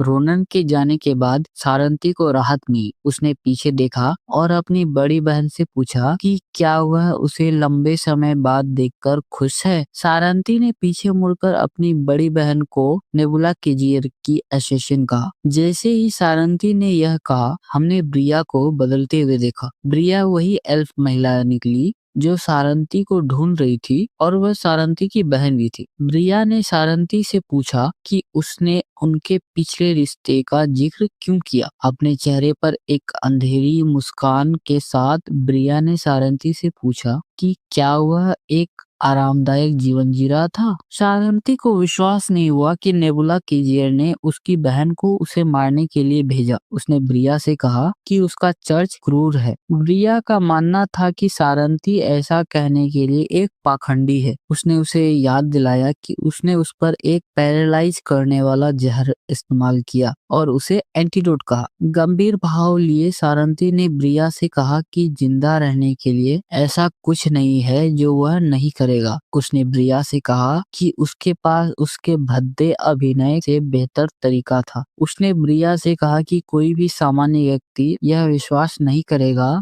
कि लाहिमा की छाया एक ऑर्क द्वारा पकड़ी गई थी। यह सुनकर ब्रिया मुस्कुराई। उसने सारंती से कहा कि उसके पास असहाय होने का अभिनय करने के अलावा कोई विकल्प नहीं था। उसने सारंती से कहा कि उसका स्थान ढूंढना मुश्किल था। ब्रिया ने सारंती के सामने खुलासा किया कि उसने राक्षसों के साथ उसका ध्यान आकर्षित करने की कोशिश की, लेकिन सारंती जाल में नहीं फंसा। क्या करे, यह सोचते हुए ब्रिया को सारंती को ढूंढने का एक सुराग मिला। यह सुराग रोनन और उसके दोस्त थे। ब्रिया ने सारंती से कहा कि रोनन और उनके साथी उसकी बहुत अधिक ऊर्जा उत्सर्जित कर रही थी। उसने सारंती से कहा कि वह रोनन और उसके दोस्तों को काट कर और उनके अवशेषों को जंगल भर में बिखेर कर उसे बाहर निकालना चाहती थी। चेहरे पर मुस्कान लिए ब्रिया ने सारंती से कहा कि उसने विश्वासीय के रूप में उनके पिछले रिश्ते के कारण रोनन और उसके दोस्तों के साथ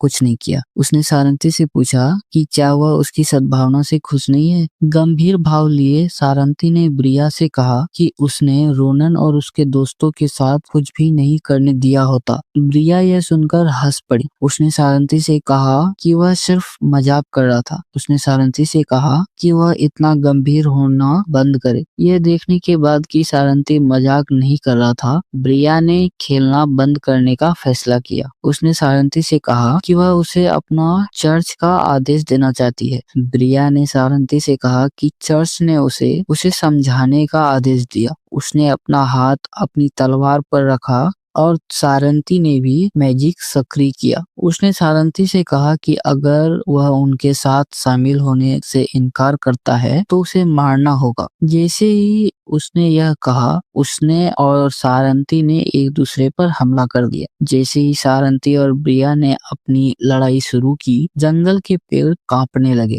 दृश्य बदलता है और हम रोनन को जंगल में देखते हैं। जब उसने सारंती और ब्रिया की लड़ाई की आवाज सुनी तो रोनन ने चलना बंद कर दिया। रोनन को पता नहीं चला कि शोर किस वजह से हुआ। रोनन को एक भयानक एहसास लग रहा था कि कुछ गलत है। जब रोनन सोच रहा था, एस्ले और बाकी समूह उसके पास दौड़कर आए। रोनन अपने साथियों को देखकर हैरान था। उसने उनसे कहा कि वे सही समय पर मिले हैं। उसने उनसे पूछा कि क्या उन्होंने और गांव के चारों ओर अच्छी तरह से देखा था। मारिया ने रोनन से कहा कि उन्होंने हर जगह देखा। उसने रोनन से कहा कि उन्हें कोई कैदी नहीं मिला। उसने रोनन से कहा कि एस्ले को कुछ संदिग्ध मिला। यह सुनकर रोनन हैरान था। एस्ले, जो अपने सांस लेने के लिए संघर्ष कर रहा था, ने रोनन से कहा कि उसके जाने के थोड़ी देर बाद उसने और पर कुछ अजीब देखा। उसने रोनन से कहा कि उसने पहले कभी ऐसा जादुई घेरा नहीं देखा था। रोनन को समझ नहीं आया कि ये एस्ले किस बारे में बात कर रहा था। उसने एस्ले से अधिक समझाने के लिए कहा। इससे पहले कि एस्ले कुछ कह पाता, रोनन के पीछे एक बड़ा विस्फोट हुआ। रोनन और उसके दोस्त विस्फोट देखकर हैरान थे। एस्ले ने सोचा कि क्या विस्फोट मंदिर से आया है। अपने चेहरे पर गंभीर भाव के साथ रोनन को एहसास हुआ कि सारंती खतरे में है। इससे पहले कि रोनन और उसके दोस्त एक कदम भी बढ़ा पाते, जमीन कांपने लगी। रोनन ये देखकर भयभीत था।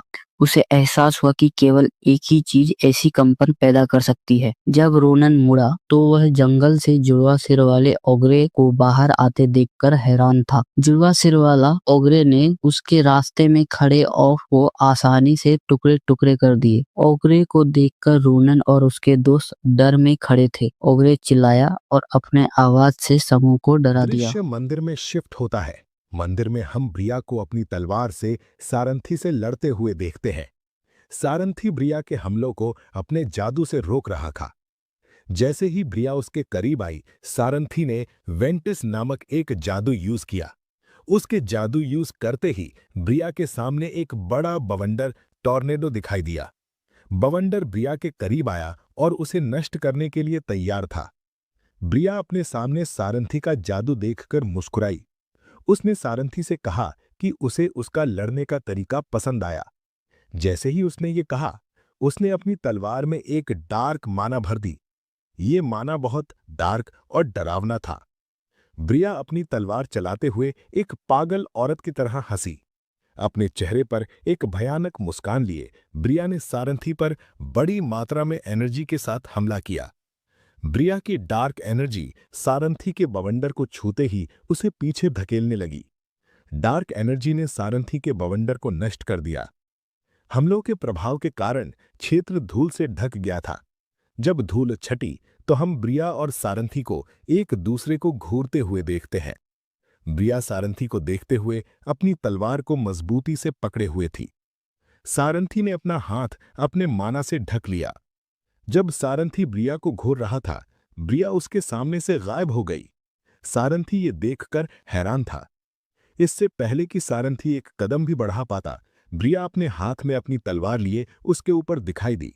ब्रिया ने अपनी तलवार में अपनी डार्क एनर्जी भर दी और सारंथी को काटने ही वाली थी।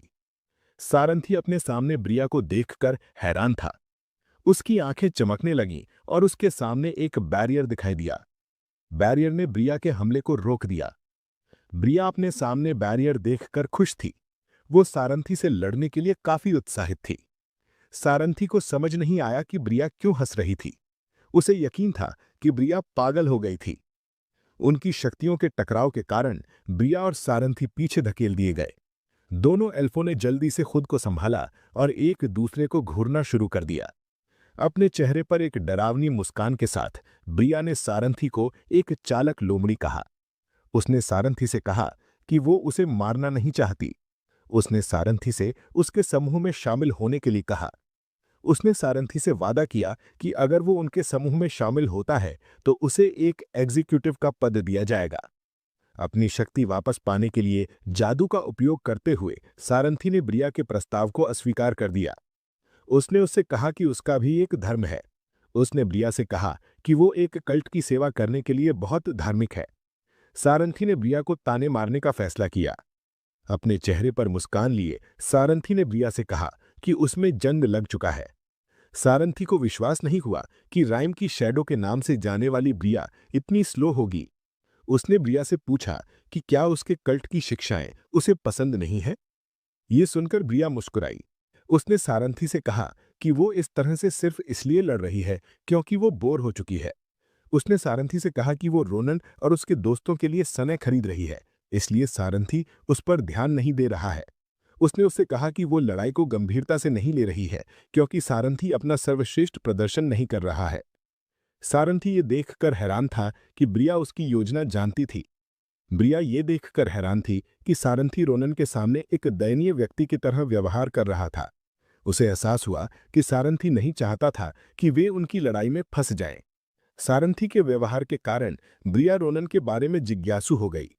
उसने सारंथी से पूछा कि उसके जैसा कोई जिसे दुनिया में कोई रुचि नहीं है, किसी दूसरे व्यक्ति की रक्षा के लिए अपना सर्वश्रेष्ठ प्रदर्शन क्यों कर रहा है। सारंती ने ब्रिया से कहा कि रोनन और उसके दोस्त मेहमान हैं, जिनसे वो संयोग से मिला। उसने ब्रिया से कहा कि उनका उससे कोई लेना देना नहीं है। उसने ब्रिया को सलाह दी कि वो रोनन और उसके साथियों पर हाथ न उठाए। अपने चेहरे पर एक भयानक नजर के साथ सारंती ने ब्रिया से कहा कि अगर उसने रोनन और उसके साथियों के साथ कुछ भी किया तो उसे कष्ट उठाना पड़ेगा। ब्रिया सारंती के चेहरे को देखकर मुस्कुराई। उसने अपने होंठ चाटे और सारंती से कहा कि उसने पहले ही रोनन और उसके दोस्तों के साथ कुछ बुरा कर दिया है। जैसे ही उसने ये कहा, सारंती ने जंगल की दूसरी तरफ एक विस्फोट सुना। सारंती आवाज सुनकर हैरान था। उसने जल्दी से पीछे मुड़कर उस जगह को देखा जहां से विस्फोट हुआ था। सारंती विस्फोट की दिशा देखकर हैरान था। उसे यकीन था कि रोनन उसी दिशा में गया था। जैसे ही सारंती ने अपनी ध्यान हटाई, ब्रिया उसके पीछे दिखाई दी। सारंती उसकी उपस्थिति महसूस करके चौंक गया। जब तक सारंती मुड़ा, ब्रिया पहले ही उसे वार करने के लिए तैयार हो चुकी थी। अपने चेहरे पर एक डरावनी मुस्कान के साथ ब्रिया ने सारंती से कहा कि उसने एक ओपनिंग छोड़ दी। जब ब्रिया ने अपनी तलवार घुमाई तो हम देखते हैं कि सारंती अपना हाथ खो देता है। दृश्य बदलता है और हमें वापस रोनन और उसके दोस्तों के पास ले जाया जाता है। जुड़वा सिर वाले ओगरे को देखकर एस्ले, मारिया और ब्राम सब डर से जम गए थे। रोनन ने तुरंत अपने साथियों को पुकारा। उसने उनसे खुद को संभालने के लिए कहा।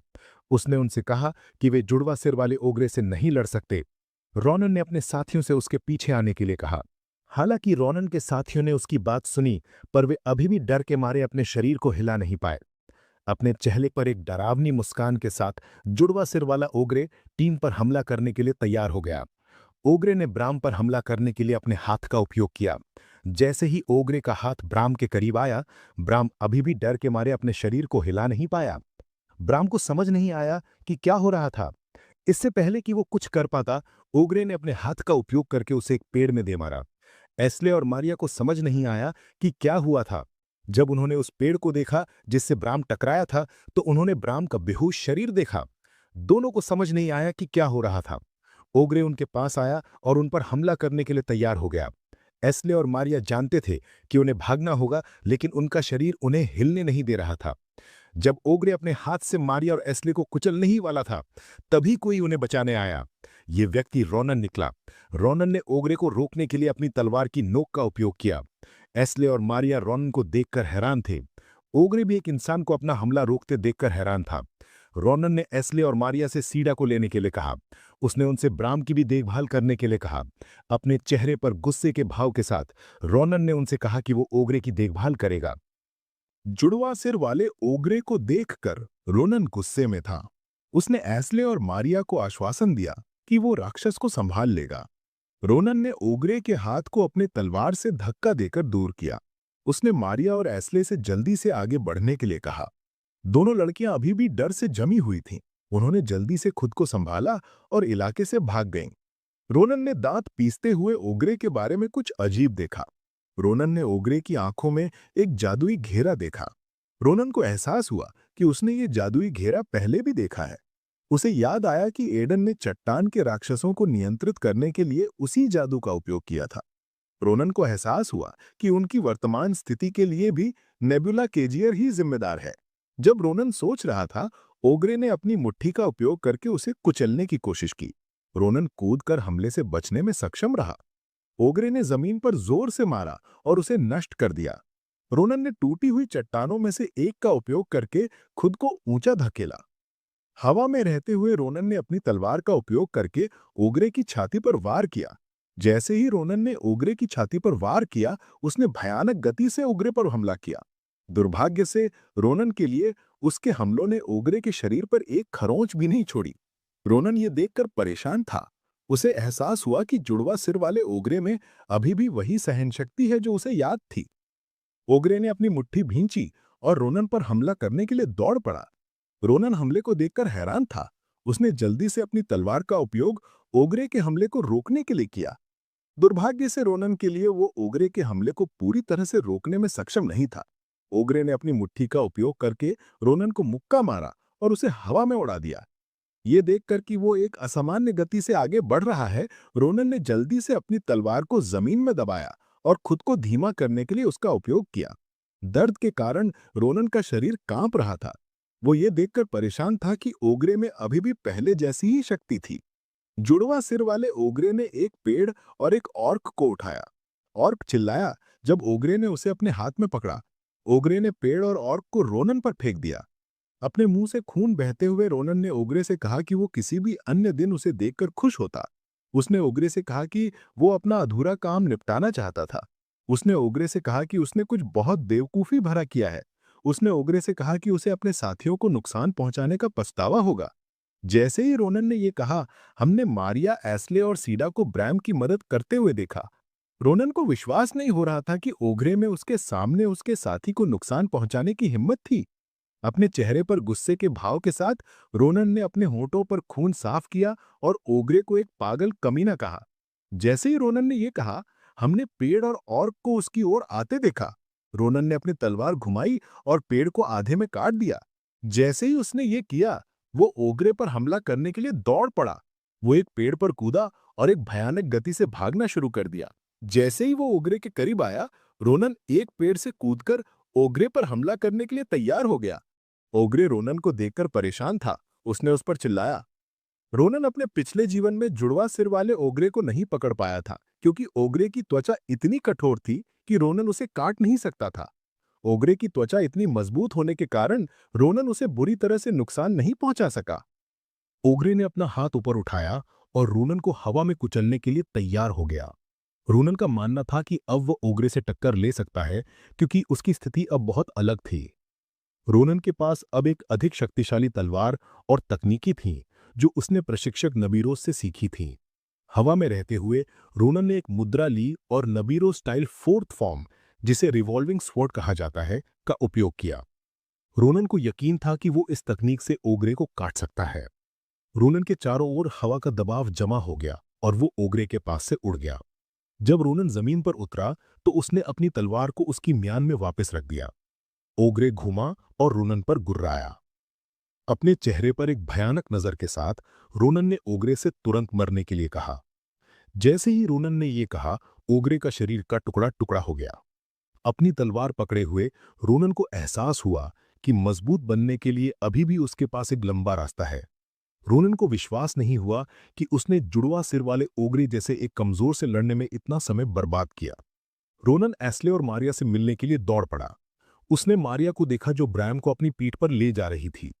रोनन ने दोनों लड़कियों से पूछा कि क्या ब्रैम ठीक है। मारिया ने रोनन से चिंता न करने को कहा। उसने उसे कहा कि उन्होंने सीडा की मदद से पहले ही प्राथमिक उपचार कर दिया है। उसने रोनन से कहा कि उन्हें ब्रैम को एक एक्सपर्ट हीलर के पास ले जाने की आवश्यकता है। मारिया ने रोनन को आश्वासन दिया कि ब्रैम ठीक हो जाएगा। यह सुनकर रोनन को राहत मिली। उसने दोनों लड़कियों से ब्रैम को पहाड़ों से बाहर ले जाने के लिए कहा। एस्ली ये सुनकर हैरान था।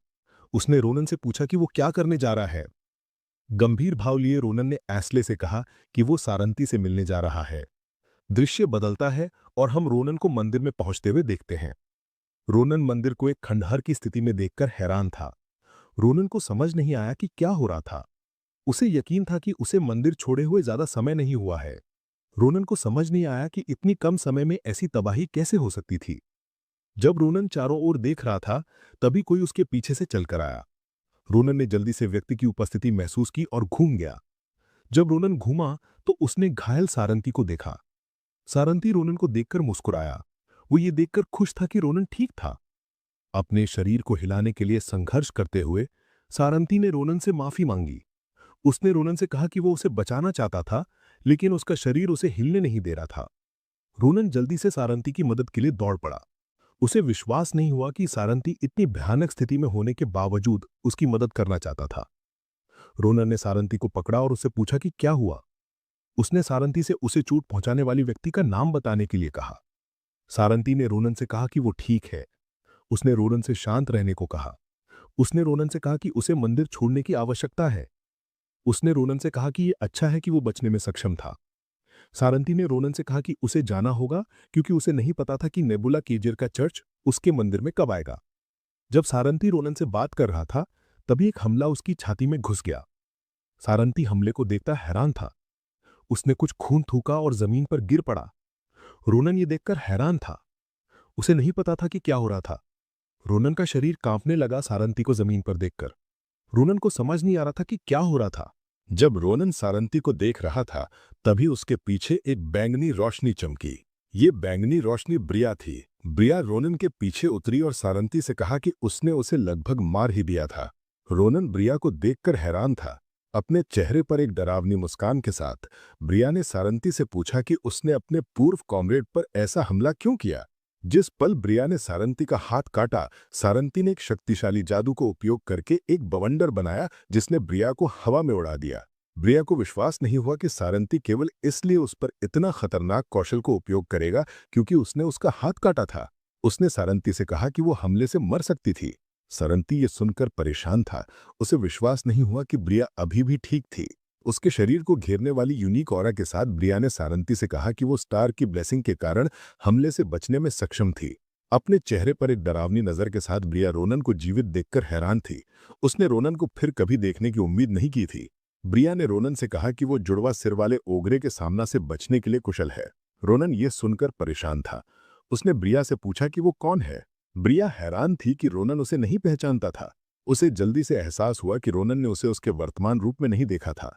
उसने खुद को फिर से परिचित कराने का फैसला किया। उसने जादू का उपयोग करके अपने बालों के एक हिस्से को सुनहरे रंग में बदल दिया। अपने चेहरे पर मुस्कान लिए ब्रिया ने रोनन को पहले उसे बचाने के लिए धन्यवाद दिया। रोनन को विश्वास नहीं हुआ कि वो पहले की कमजोर एल्फ को देख रहा था। उसे एहसास हुआ कि ब्रिया अपनी स्थिति का नाटक कर रही थी। अपने चेहरे पर मुस्कान लिए ब्रिया ने रोनन को सारंती के बैरियर को पार करने में उसकी मदद करने के लिए धन्यवाद दिया। उसने रोनन से कहा कि वो उसकी मदद करने के लिए उसे बिना दर्द के मार देगी। जैसे ही ब्रिया ने यह कहा, उसने एक बड़ी मात्रा में एनर्जी रिलीज की। ब्रिया ने अपनी तलवार घुमाई और रोनन पर हमले करने लगी। रोनन हमलों को देखकर परेशान था। उसे एहसास हुआ कि सारंती उसके बगल में घुटने टेक रहा था। जब हमलों ने अपने लक्ष्य को मारा तो हमने इलाके को धूल से ढका हुआ देखा। जब धूल छटी तो ब्रिया ये देखकर हैरान थी कि हमलों ने रोनन और सारंती को नहीं छुआ। जब ब्रिया ने अपनी तरफ देखा तो उसने रोनन को सारंती को कुछ चट्टानों पर रखते हुए देखा। ब्रिया हैरान थी कि रोनन उसके हमलों को चकमा देने में सक्षम था। उसने रोनन से कहा कि वो थोड़ा अलग है। रोनन सारंती की हालत देखकर गुस्से में था। उसने सीडा से सारंती को ठीक करने के लिए कहा। उसने सीडा से कहा कि उसे सारंती को बचाना होगा। रोनन ने दांत पीसे और ब्रिया को एक कमीने कहा। उसने उससे कहा कि उसके संगठन ने किसी के लोहार खाने को नष्ट कर दिया है और ड्यूक के परिवार में एक जासूस रखा है। रोनन ने अपनी तलवार म्यान से बाहर निकाली। अपने चेहरे पर एक भयानक नजर के साथ रोनन ने ब्रिया से कहा कि उसके संगठन में मंदिर में घुसाने की बहुत हिम्मत है। रोनन ने ब्रिया से कहा कि वो नेबुला केज को नष्ट कर देगा। ब्रिया रोनन की बात सुनकर हैरान थी। उसने रोनन से कहा कि वो उनके संगठन के बच्चों से मिल चुका है। ब्रिया को कुछ कमीने के बारे में सुनने को याद आया जो उनके चर्च के फॉलोअर को मार रहा है। ब्रिया ये देखकर हैरान थी कि रोनन ही वो कमीना था। जब ब्रिया सोच रही थी, रोनन उस पर हमला करने के लिए दौड़ पड़ा। ब्रिया ने आसानी से हमले को चकमा दिया। रोनन हैरान था कि ब्रिया ने आसानी से उसके हमले को चकमा दिया। रोनन के चलने का तरीका देखकर ब्रिया समझ गई कि उसके चर्च के बच्चे रोनन से क्यों हार गए। रोनन ने जल्दी से पीछे हटकर ब्रिया और अपने बीच एक दूरी बनाया। ब्रिया ने आसानी से दूरी को कम कर दिया और रोनन के करीब आ गई। उसने रोनन से कहा कि उसे उसमें रुचि हो रही है। जैसे ही उसने ये कहा, ब्रिया ने रोनन पर हमला किया।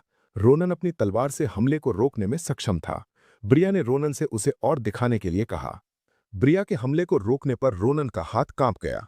रोनन बता सकता था कि ब्रिया बहुत मजबूत थी। वो ये देखकर परेशान था कि ब्रिया ज्यादा कोशिश न करने के बावजूद उसके हमलों को पड़ रही थी। रोनन को एहसास हुआ कि उसे लड़ाई को जल्दी से निपटाना होगा। रोनन ब्रिया के करीब आया और उस पर जबरदस्त ढंग से हमला करना शुरू कर दिया। ब्रिया ने आसानी से रोनन के हमलों को टाला। ब्रिया रोनन के हमलों को रोकते हुए हंसी। उसने रोनन से कहा कि वो उसे पसंद करने लगी है। रोनन ये देखकर परेशान था कि ब्रिया उसे गंभीरता से नहीं ले रही थी। ब्रिया का मानना था कि रोनन को मारना शर्म की बात होगी। उसने रोनन से नेबुला केजियर में शामिल होने के लिए कहा। उसने रोनन से कहा कि अगर वो उनके चर्च में शामिल होता है तो वो उसकी देखभाल करेगी। रोनन ने ब्रिया से कहा कि वो बकवास कर रही है। ब्रिया ये सुनकर निराश थी। उसने रोनन से कहा कि उसके पास वास्तव में कोई विकल्प नहीं है। ब्रिया ने अपनी उंगलियां हिलाईं। जैसे ही उसने ये किया, सारंती के शरीर में अलग अलग हमले घुस गए। ऐसा होने पर सारंती दर्द से चिल्लाया। ब्रिया ने रोनन से कहा कि अगर वो उसके प्रस्ताव को अस्वीकार करता है तो वो सारंती को मार डालेगी। उसने रोनन से कहा कि वो सारंती की मौत को जितना दर्दनाक हो सके उतना दर्दनाक बना देगी। ये सुनकर रोनन का सिर हिल गया। उसका हाथ कांपने लगा। सारंती ने अपनी बची हुई शक्ति को बुलाया और रोनन से भागने के लिए कहा। अपने चेहरे पर एक भयानक मुस्कान के साथ ब्रिया ने रोनन से कहा कि सारंती का जीवन उसके चुनाव पर निर्भर करता है। अपने चेहरे पर एक भयानक नजर के साथ रोनन ने ब्रिया से कहा कि उसका चुनाव उसे टुकड़ों में काटना है। रोनन ने ब्रिया को एक पागल कमीनी कहा और उसे पीछे धकेलने के लिए अपनी तलवार का उपयोग किया। ब्रिया ने जल्दी से खुद को संभाला और रोनन पर हमला करने के लिए दौड़ पड़ी। उसने रोनन से कहा कि उसका रवैया उसे और अधिक चाहने के लिए मजबूर करता है। रोनन ये सुनकर परेशान था। वो और ब्रिया एक भयानक गति से एक दूसरे पर हमला करने लगे। जब ब्रिया और रोनन ने तलवारें टकराईं, सारंती उन्हें दूर से देख रहा था। जैसे ही सारंती धीरे धीरे होश खोने लगा, उसने रोनन का नाम पुकारा। रोनन कूद गया और ब्रिया पर एक भारी हमला करने के लिए तैयार हो गया। ब्रिया रोनन को हवा में देखकर मुस्कुराई। वो रोनन से लड़ने के लिए काफी उत्साहित थी। उसे याद नहीं था कि वो पिछली बार रोनन के स्तर के किसी व्यक्ति के साथ कब तलवार टकरा पाई थी। जब रोनन ब्रिया के करीब आया तो उसने एक बड़ी मात्रा में एनर्जी के साथ अपनी तलवार घुमाई। दुर्भाग्य से रोनन के लिए ब्रिया ने उसके हमले को अपने हाथ से रोक दिया। ब्रिया का मानना था कि रोनन को मारना उसके लिए बर्बादी होगी। रोनन हैरान था कि ब्रिया ने उसके हमले को रोक दिया। ब्रिया ने रोनन से वहीं रहने के लिए कहा। अपने चेहरे पर एक डरावनी नजर के साथ ब्रिया ने रोनन से कहा कि वो उसे अनजाने में मार सकती है। जैसे ही उसने ये कहा, ब्रिया ने रोनन की छाती में होल करने के लिए अपने जादू का उपयोग किया। ऐसा होने पर रोनन चिल्लाया। ब्रिया ने रोनन का हाथ छोड़ दिया और एक मुद्रा ली। अपने चेहरे पर एक डरावनी मुस्कान के साथ ब्रिया ने रोनन से कहा कि वो अगली बार जब अपनी आंखें खोलेगा तो उसे सितारे की रोशनी दिखाई देगी। ब्रिया की तलवार जैसे ही उसके करीब आई, रोनन घबरा गया। वो अपना शरीर हिलाना चाहता था, लेकिन चोटों की वजह से उठ नहीं पा रहा था। जब ब्रिया की तलवार रोनन के गर्दन के करीब पहुंची तो रोनन के सामने एक माना शील्ड दिखाई दी। शील्ड ने रोनन को ब्रिया के हमले को रोकने में मदद की। शील्ड देखकर ब्रिया परेशान हो गई। उसने अपनी तलवार से शील्ड को भेदने की कोशिश की, लेकिन वो कामयाब नहीं हो पाई। ब्रिया ये देखकर परेशान थी कि सारंती रोनन को बचाने के लिए शील्ड का इस्तेमाल कर रहा था। उसे विश्वास नहीं हो रहा था कि सारंती में अभी भी उनकी लड़ाई में दखल देने की ताकत बाकी थी। सारंती ने रोनन को बचाने के लिए स्पेल डालते हुए अपना हाथ ऊपर उठाया। अपने चेहरे पर एक गंभीर भाव के साथ सारंती ने ब्रिया को याद दिलाया कि अगर उसने रोनन को चोट पहुंचाई तो वो उसे नष्ट कर देगा। रोनन सारंती की ओर मुड़ा। उसने सारंती से अपने जादू का इस्तेमाल बंद करने के लिए कहा। उसने सारंती से कहा कि अगर वो खुद पर ज्यादा जोर देगा तो उसके शरीर को नुकसान होगा।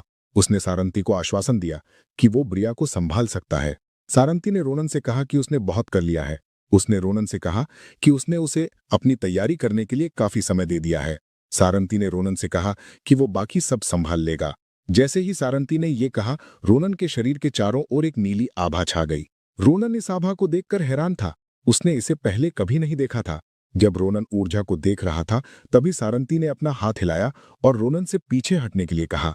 जैसे ही सारंती ने यह कहा, नीली ऊर्जा ने रोनन को ब्रिया के सामने से खींच लिया। ये देखकर ब्रिया परेशान हो गई। उसने सारंती से कहा कि वो उसे अपनी मर्जी से काम नहीं करने देगी। इससे पहले कि ब्रिया एक कदम आगे बढ़ा पाती, उसे अपने हाथ में एक झटका महसूस हुआ। जब ब्रिया ने अपना हाथ देखा तो उसने देखा कि उसके शरीर के चारों ओर बिजली घूम रही थी। ब्रिया को तुरंत एहसास हुआ कि कुछ गलत था। उसने ऊपर देखा और 3 बड़े मैजिक सर्कल देखे। ये सर्कल बिजली छोड़ रहे थे। ब्रिया को विश्वास नहीं हो रहा था कि वो क्या देख रही थी। उसे विश्वास नहीं हो रहा था कि सारंती में इतना शक्तिशाली स्पेल डालने की पर्याप्त ताकत थी। ब्रिया को यह समझ नहीं आया क्योंकि सारंती बुरी तरह से घायल था। सारंती ने अपना हाथ ऊपर उठाया। उसने ब्रिया से कहा कि आज उनका रिश्ता खत्म हो जाएगा। उसने ब्रिया को अलविदा कहा और अपना स्पेल छोड़ दिया। जैसे ही बिजली उस पर गिरी, ब्रिया सिर्फ डर से देख पाई। जैसे ही भारी बिजली ने ब्रिया के शरीर को छुआ, वो दर्द से चिल्ला उठी। जब बिजली ने उसे छुआ तो उसे अकल्पनीय दर्द हुआ। रोनन ने ब्रिया को बिजली का झटका लगते हुए देखा। उसे विश्वास नहीं हो रहा था कि सारंती के पास इतनी जबरदस्त जादू की ताकत थी। सारंती ने अपने दांत पीसे। जब उसने अपना स्पेल इस्तेमाल किया, उसने इच्छा शक्ति से अपने दर्द को झेला और स्पेल का इस्तेमाल करता रहा। जैसे ही उसके मुंह से खून निकला तो सारंती ने कहा कि वो लड़ाई को खुद ही खत्म कर देगा। सारंती ब्रिया को रोकने के लिए अपनी पूरी माना और जीवन शक्ति का इस्तेमाल करने को तैयार था। बिजली का झटका लगने के दौरान ब्रिया गुस्से में सारंती का नाम चिल्लाई। ब्रिया को विश्वास नहीं हो रहा था कि सारंती जैसा बेवकूफ उसे मारने की कोशिश करेगा। ये देखकर वो गुस्से में थी। उसने सारंती से कहा कि वो एक ऐसा बेवकूफ है जो एक भूत पर विश्वास करता है। जैसे ही ब्रिया ने यह कहा, हमने देखा कि बिजली एक अनोखी ऑरा से बेअसर हो रही थी। अपने शरीर के चारों ओर इस अनोखी ऑरा की एक बड़ी मात्रा के साथ ब्रिया ने सारंती से कहा कि उसे मारने की कोशिश करने के लिए वो एक बेवकूफ है।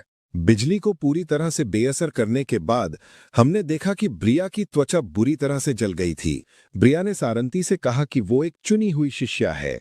अपनी आंखों में एक खतरनाक नजर के साथ उसने सारंती से कहा कि जब तक उसके पास स्टार की ब्लेसिंग है तब तक उसे कोई नहीं रोक सकता। उसने उससे कहा कि अब उसे सारंती को शामिल करने की जरूरत नहीं है। ये सुनकर सारंती परेशान हो गया। अपने चेहरे पर एक भयानक भाव के साथ ब्रिया ने सारंती से कहा कि उसे अपने किए के लिए मरना होगा। जैसे ही ब्रिया ने यह कहा, हमने सिट्टा को सारंती की रक्षा के लिए बाहर आते हुए देखा। धीरे धीरे होश खोते हुए सारंती ने सोचा कि क्या वो आखिरकार मरने वाला है। सीन बदलता है और हम रोनन को खुद को संभालने के लिए अपनी तलवार का इस्तेमाल करते हुए देखते हैं। सारंती ने टेलीपैथी से रोनन से संपर्क साधा।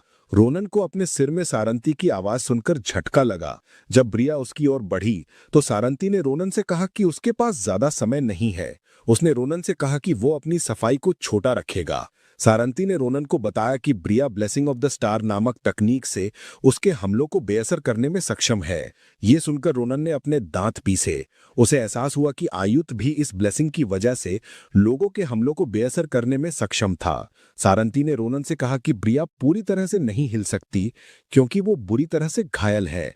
जैसे ही ब्रिया ने अपनी तलवार उठाई और सारंती को मारने के लिए तैयार हुई, सारंती ने रोनन से जंगल छोड़ने के लिए कहा। उसने रोनन से कहा कि उसे एक और दिन लड़ने की तैयारी के लिए जिंदा रहना होगा। जैसे ही सारंती ने यह कहा, उसने अपनी आंखें बंद कर लीं और ब्रिया के हमले को सहने के लिए तैयार हो गया। इससे पहले कि ब्रिया की तलवार सारंती की गर्दन को छू पाती, रोनन ने ब्रिया पर एक स्लैश भेजा। उसने सारंती से कहा कि वो अभी अलविदा नहीं कह सकता।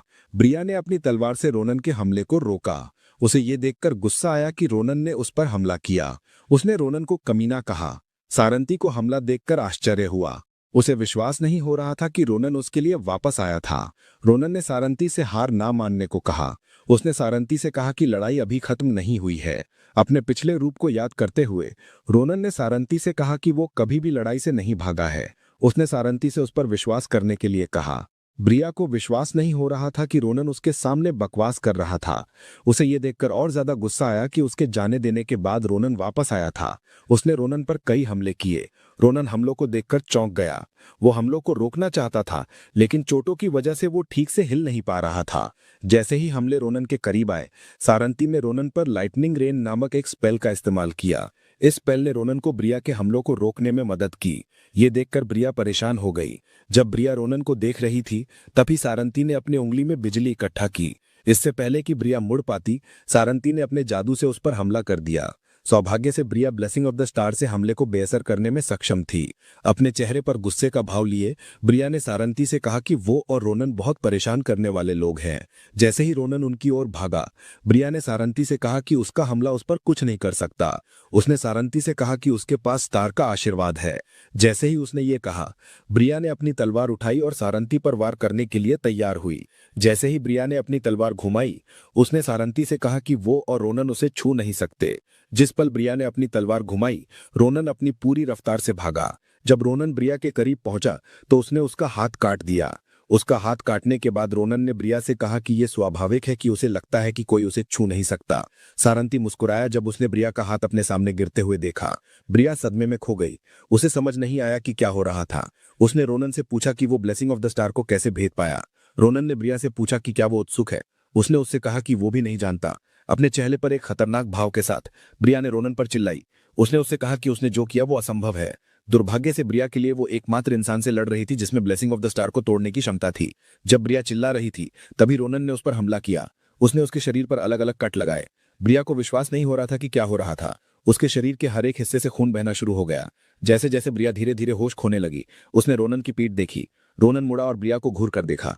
उसने उससे कहा कि वो जिस महान स्टार की पूजा करती है, उससे जवाब ले। ब्रिया गिरते समय ये महसूस कर रही थी कि उसकी जिंदगी खत्म हो रही है। उसे विश्वास नहीं हो रहा था कि जवाब जानने से पहले ही उसकी मौत हो जाएगी, खासकर तब जब वो दिन बहुत करीब था जिस दिन उसे जवाब मिलना था। जैसे जैसे उसकी आंखें धीरे धीरे बंद हुईं, ब्रिया को एहसास हुआ कि उसने एक जवाब के इंतजार में एक अनंत काल बिता दिया है। उसका सिर जमीन से टकराने से ठीक पहले ब्रिया ने सोचा कि क्या सारंती को वो जवाब मिला जिसकी उसे तलाश थी। जैसे ही ब्रिया का सिर जमीन से टकराया, हमने रोनन को अपनी तलवार पर झुककर सांस लेते हुए देखा। रोनन ने ब्रिया की ओर देखा जब उसने उसके सिर को जमीन से टकराते हुए सुना। ब्रिया की मृत शरीर को देखते हुए रोनन को लगा कि वो कितना भाग्यशाली था। रोनन जानता था कि अगर ब्रिया ने अपनी चौकसी न छोड़ी होती तो वो उसे हरा नहीं पाता। वो बहुत खुश था कि ब्रिया ने स्टार की ब्लेसिंग पर भरोसा किया। रोनन को याद आया कि उसकी पिछली जिंदगी में उसके अलावा कोई भी आह्युत और दूसरे जायंट्स को छू नहीं सकता था। रोनन को एहसास हुआ कि लोग जायंट्स को इसलिए नुकसान नहीं पहुंचा सकते थे क्योंकि उनके पास उनका आशीर्वाद था। उनका आशीर्वाद सभी हमलों को बेअसर कर देता था। ब्रिया के शरीर को घूरते हुए रोनन ने सोचा कि क्या नेबुला क्लियर के सभी ऊंचे पद वाले लोगों के पास स्टार का आशीर्वाद है। रोनन ने अपने दांत पीसे। उसे एहसास हुआ कि संगठन के किसी भी ऊंचे पद वाले लोगों से लड़ना उसके लिए मुश्किल होगा। जब रोनन ब्रिया को देख रहा था तभी सारंती ने कांपते हुए लहजे में उसका नाम पुकारा। सारंती ने रोनन से पूछा कि क्या वो ठीक है। रोनन ने तुरंत सारंती को जवाब दिया। उसने सारंती से पूछा कि क्या वो ठीक है। रोनन जल्दी से सारंती के पास गया। वो सारंती के बगल में घुटनों के बल बैठ गया और देखा कि सारंती को अभी भी खून बह रहा था। रोनन ने सिटा पर चिल्लाया। उसने सिटा से सारंती पर हीलिंग मैजिक का इस्तेमाल करने के लिए कहा। रोनन ने सारंती से खुद को परेशान न करने को कहा। उसने सारंती से कहा कि लड़ाई खत्म हो गई है। उसने उससे कहा कि वो ठीक हो जाएगा। सारंती ने रोनन की ओर हाथ बढ़ाया। उसने रोनन का हाथ पकड़ा और उसका नाम पुकारा। रोनन सारंती को अपना हाथ पकड़े हुए देखकर हैरान था। सारंती ने मुस्कुराते हुए रोनन से माफी मांगी। उसने रोनन से पूछा कि क्या वो आखिरी बार उससे एक एहसान कर सकता है। सीन बदलता है और हम सारंती को सेनियल की मूर्ति पर आराम करते हुए देखते हैं। रोनन ने सारंती को मूर्ति के बगल में सावधानी से लेटा दिया। ऐसा करते ही सारंती को तेजी से खांसी आने लगी। ये देखकर रोनन डर गया। उसने सारंती से पूछा कि क्या वो ठीक है। सारंती ने अपने हाथ को देखा और खून की मात्रा देखी जो उसने खांसकर निकाला था। उसे एहसास हुआ कि उसकी स्थिति बहुत खराब थी। उसने रोनन से कहा कि वो अपने अंतिम क्षणों के दौरान खुद का ऐसा भयानक पक्ष दिखाने के लिए शर्मिंदा है। रोनन सारंती को अपने अंतिम क्षणों के बारे में कहते हुए सुनकर कांपने लगा। उसने सारंती से माफी मांगना शुरू कर दिया। रोनन को लगा कि अगर ब्रिया ने उसकी मदद न की होती तो सारंती अभी भी जिंदा होता। सारंती ने रोनन का हाथ पकड़ा। उसने रोनन से कहा कि ये उसकी गलती नहीं है कि ब्रिया उसके लिए आई। सारंती का मानना था कि नेबुला क्लियर को उसे ढूंढने में बस समय लगना था। सारंती ने रोनन की आंखों में देखा। उसने रोनन से कहा कि उसकी लड़ाई बहुत लंबी और कठिन होगी। उसने रोनन को बताया कि वो अनगिनत बार घायल होगा और लगातार असफलता का अनुभव करेगा। सारंती ने रोनन से कहा कि वो जो उससे पूछना चाहता है वो बहुत शर्मनाक है। सारंती को एक युवा लड़के पर अपना बोझ डालने का बुरा लगा। उसने रोनन से अंत तक लड़ते रहने की भीख मांगी। सारंती ने मुस्कुराते हुए रोनन से कहा कि वो अपने लक्ष्य को पूरा करने में सक्षम होगा। ये सुनकर रोनन भावुक हो गया। उसे समझ नहीं आया कि क्या कहे। जैसे ही सारंती ने वो कहा जो वो कहना चाहता था, उसके शरीर से एक हरी तेज रोशनी चमकने लगी। रोशनी काफी तेज और चकाचौंध करने वाली थी। रोनन को अपनी आंखों को ढकने के लिए अपने हाथ का इस्तेमाल करना पड़ा। रोनन को समझ नहीं आया कि सारंती के साथ क्या हो रहा था। उसने सारंती की ओर देखा और उसका नाम पुकारा। रोनन ये देखकर हैरान था कि सारंती का शरीर चट्टानों से ढका जा रहा था। रोनन को नहीं पता था कि क्या करना है। सारंती ने रोनन के चेहरे पर हाथ रखा। उसके शरीर के धीरे धीरे चट्टानों से ढकने के दौरान वो रोनन पर मुस्कुराया। सारंती ने मुस्कुराते हुए रोनन को उसका जवाब बनने के लिए धन्यवाद दिया। जैसे ही उसके हाथ रोनन के चेहरे से धीरे धीरे गिरे, सारंती ने रोनन से कहा कि वो सेनियल के बगल में अंत तक उसके साथ रहेगा। जैसे ही उसने ये कहा, उसके शरीर से एक तेज रोशनी निकली। जब रोनन ने सारंती की ओर देखा तो उसे एहसास हुआ कि सारंती एक छोटी सी चट्टान बन गया था। रोनन ये देखकर हैरान था। जब रोनन सदमे में देख रहा था तभी आसमान साफ होने लगा। रोनन ने चट्टान को देखा और सारंती को शांति से आराम करने के लिए कहा। रोनन द्वारा अलविदा कहने के बाद वो और उसकी टीम एकेडमी लौट आए और उनका पहला मिशन आखिरकार खत्म हो गया। सीन बदलता है और हम प्रिंसिपल के ऑफिस में पहुंचते हैं। ऑफिस के अंदर हम क्रावा को रोनन की मिशन रिपोर्ट पढ़ते हुए देखते हैं। रोनन ने अपनी रिपोर्ट में जो लिखा था उसे देखकर क्रावा हैरान था। क्रावा ने रोनन से कहा कि उसने अपने पहले साहसिक कार्य के लिए बहुत कुछ सहा है। ये सुनकर रोनन घबरा गया। वो जानता था कि क्रावा उस स्थिति के बारे में शिकायत करेगा जिसमें दूसरे छात्र थे। रोनन ने क्रावा से कहा कि वे एक पागल महिला के साथ उलझ गए थे। उसने क्रावा को आश्वासन दिया कि ऐसा कुछ मिशन पर फिर कभी नहीं होगा। रोनन ने मुस्कुराते हुए क्रावा से क्लब की गतिविधियों को न रोकने की भीख मांगी। रोनन के शरीर पर लगे जख्मों से क्रावा ज्यादा परेशान नहीं था। रोनन और सारंती के बीच हुई घटनाओं के बारे में पढ़ते हुए क्रावा ने रोनन से कहा कि किसी करीबी की मौत कोई हल्की बात नहीं है। अपने चेहरे पर एक गंभीर भाव के साथ क्रावा ने रोनन से पूछा कि क्या वो सच में ठीक है। रोनन ने ये सुनकर अपनी मुट्ठी भींच ली। उसने क्रावा से कहा कि वो असल में पूरी तरह से ठीक नहीं है। रोनन ने मुस्कुराते हुए क्रावा से कहा कि अगर सारंती उसे उदास होकर बैठे हुए देखता तो वो दुखी होता। उसने क्रावा से कहा कि उसे उसकी चिंता करने की जरूरत नहीं है। उसने उसकी चिंता के लिए क्रावा को धन्यवाद दिया। रोनन ने जो कहा उसे सुनकर क्रावा ने मामले को जाने देने का फैसला किया। उसने रोनन से कहा कि वो एक ओर्क गांव को जीतने और एक अपराधी को सजा देने के लिए उसे और उसके साथियों को सजा नहीं दे सकता। उसने रोनन से कहा कि उसने और उसके साथियों ने साम्राज्य में एक महान योगदान दिया है। क्रावा ने रोनन से कहा कि अगली बार जब वो नेबुला क्लेयर के सामने आए तो वो कोई लापरवाही ना करे। उसने उससे कहा कि वो अकेडमी के लिए जिम्मेदार आदमी है, इसलिए वो अपने छात्रों को चोट लगने नहीं दे सकता। ये सुनकर रोनन मुस्कुराया। उसने क्रावा से कहा कि वो उनसे न लड़ने की बात याद रखेगा। ये कहने के बाद रोनन दरवाजे की ओर भागा। उसने क्रावा से कहा कि उसे जाना होगा। उसने उससे कहा कि वो अपनी टीम के अगले साहसिक कार्य पर जाने से पहले उससे फिर से मिलेगा। जैसे ही रोनन उसके ऑफिस से निकला, क्रावा को एहसास हुआ कि रोनन की कोई क्लास नहीं है, क्योंकि उसने पहले ही लगभग सभी कोर्स पूरे कर लिए थे। अपनी दाढ़ी सहलाते हुए क्रावा को एहसास हुआ कि रोनन ने ये नहीं सुना है कि एक खास इवेंट जल्द ही शुरू होने वाला है। सीन बदलता है और हम क्लब की बिल्डिंग में पहुंचते हैं। रोनन बिल्डिंग में कदम रखता है। बिल्डिंग में कदम रखते ही उसने अपने साथियों से कहा कि वो उन्हें प्रशिक्षण करते हुए देखने आया है।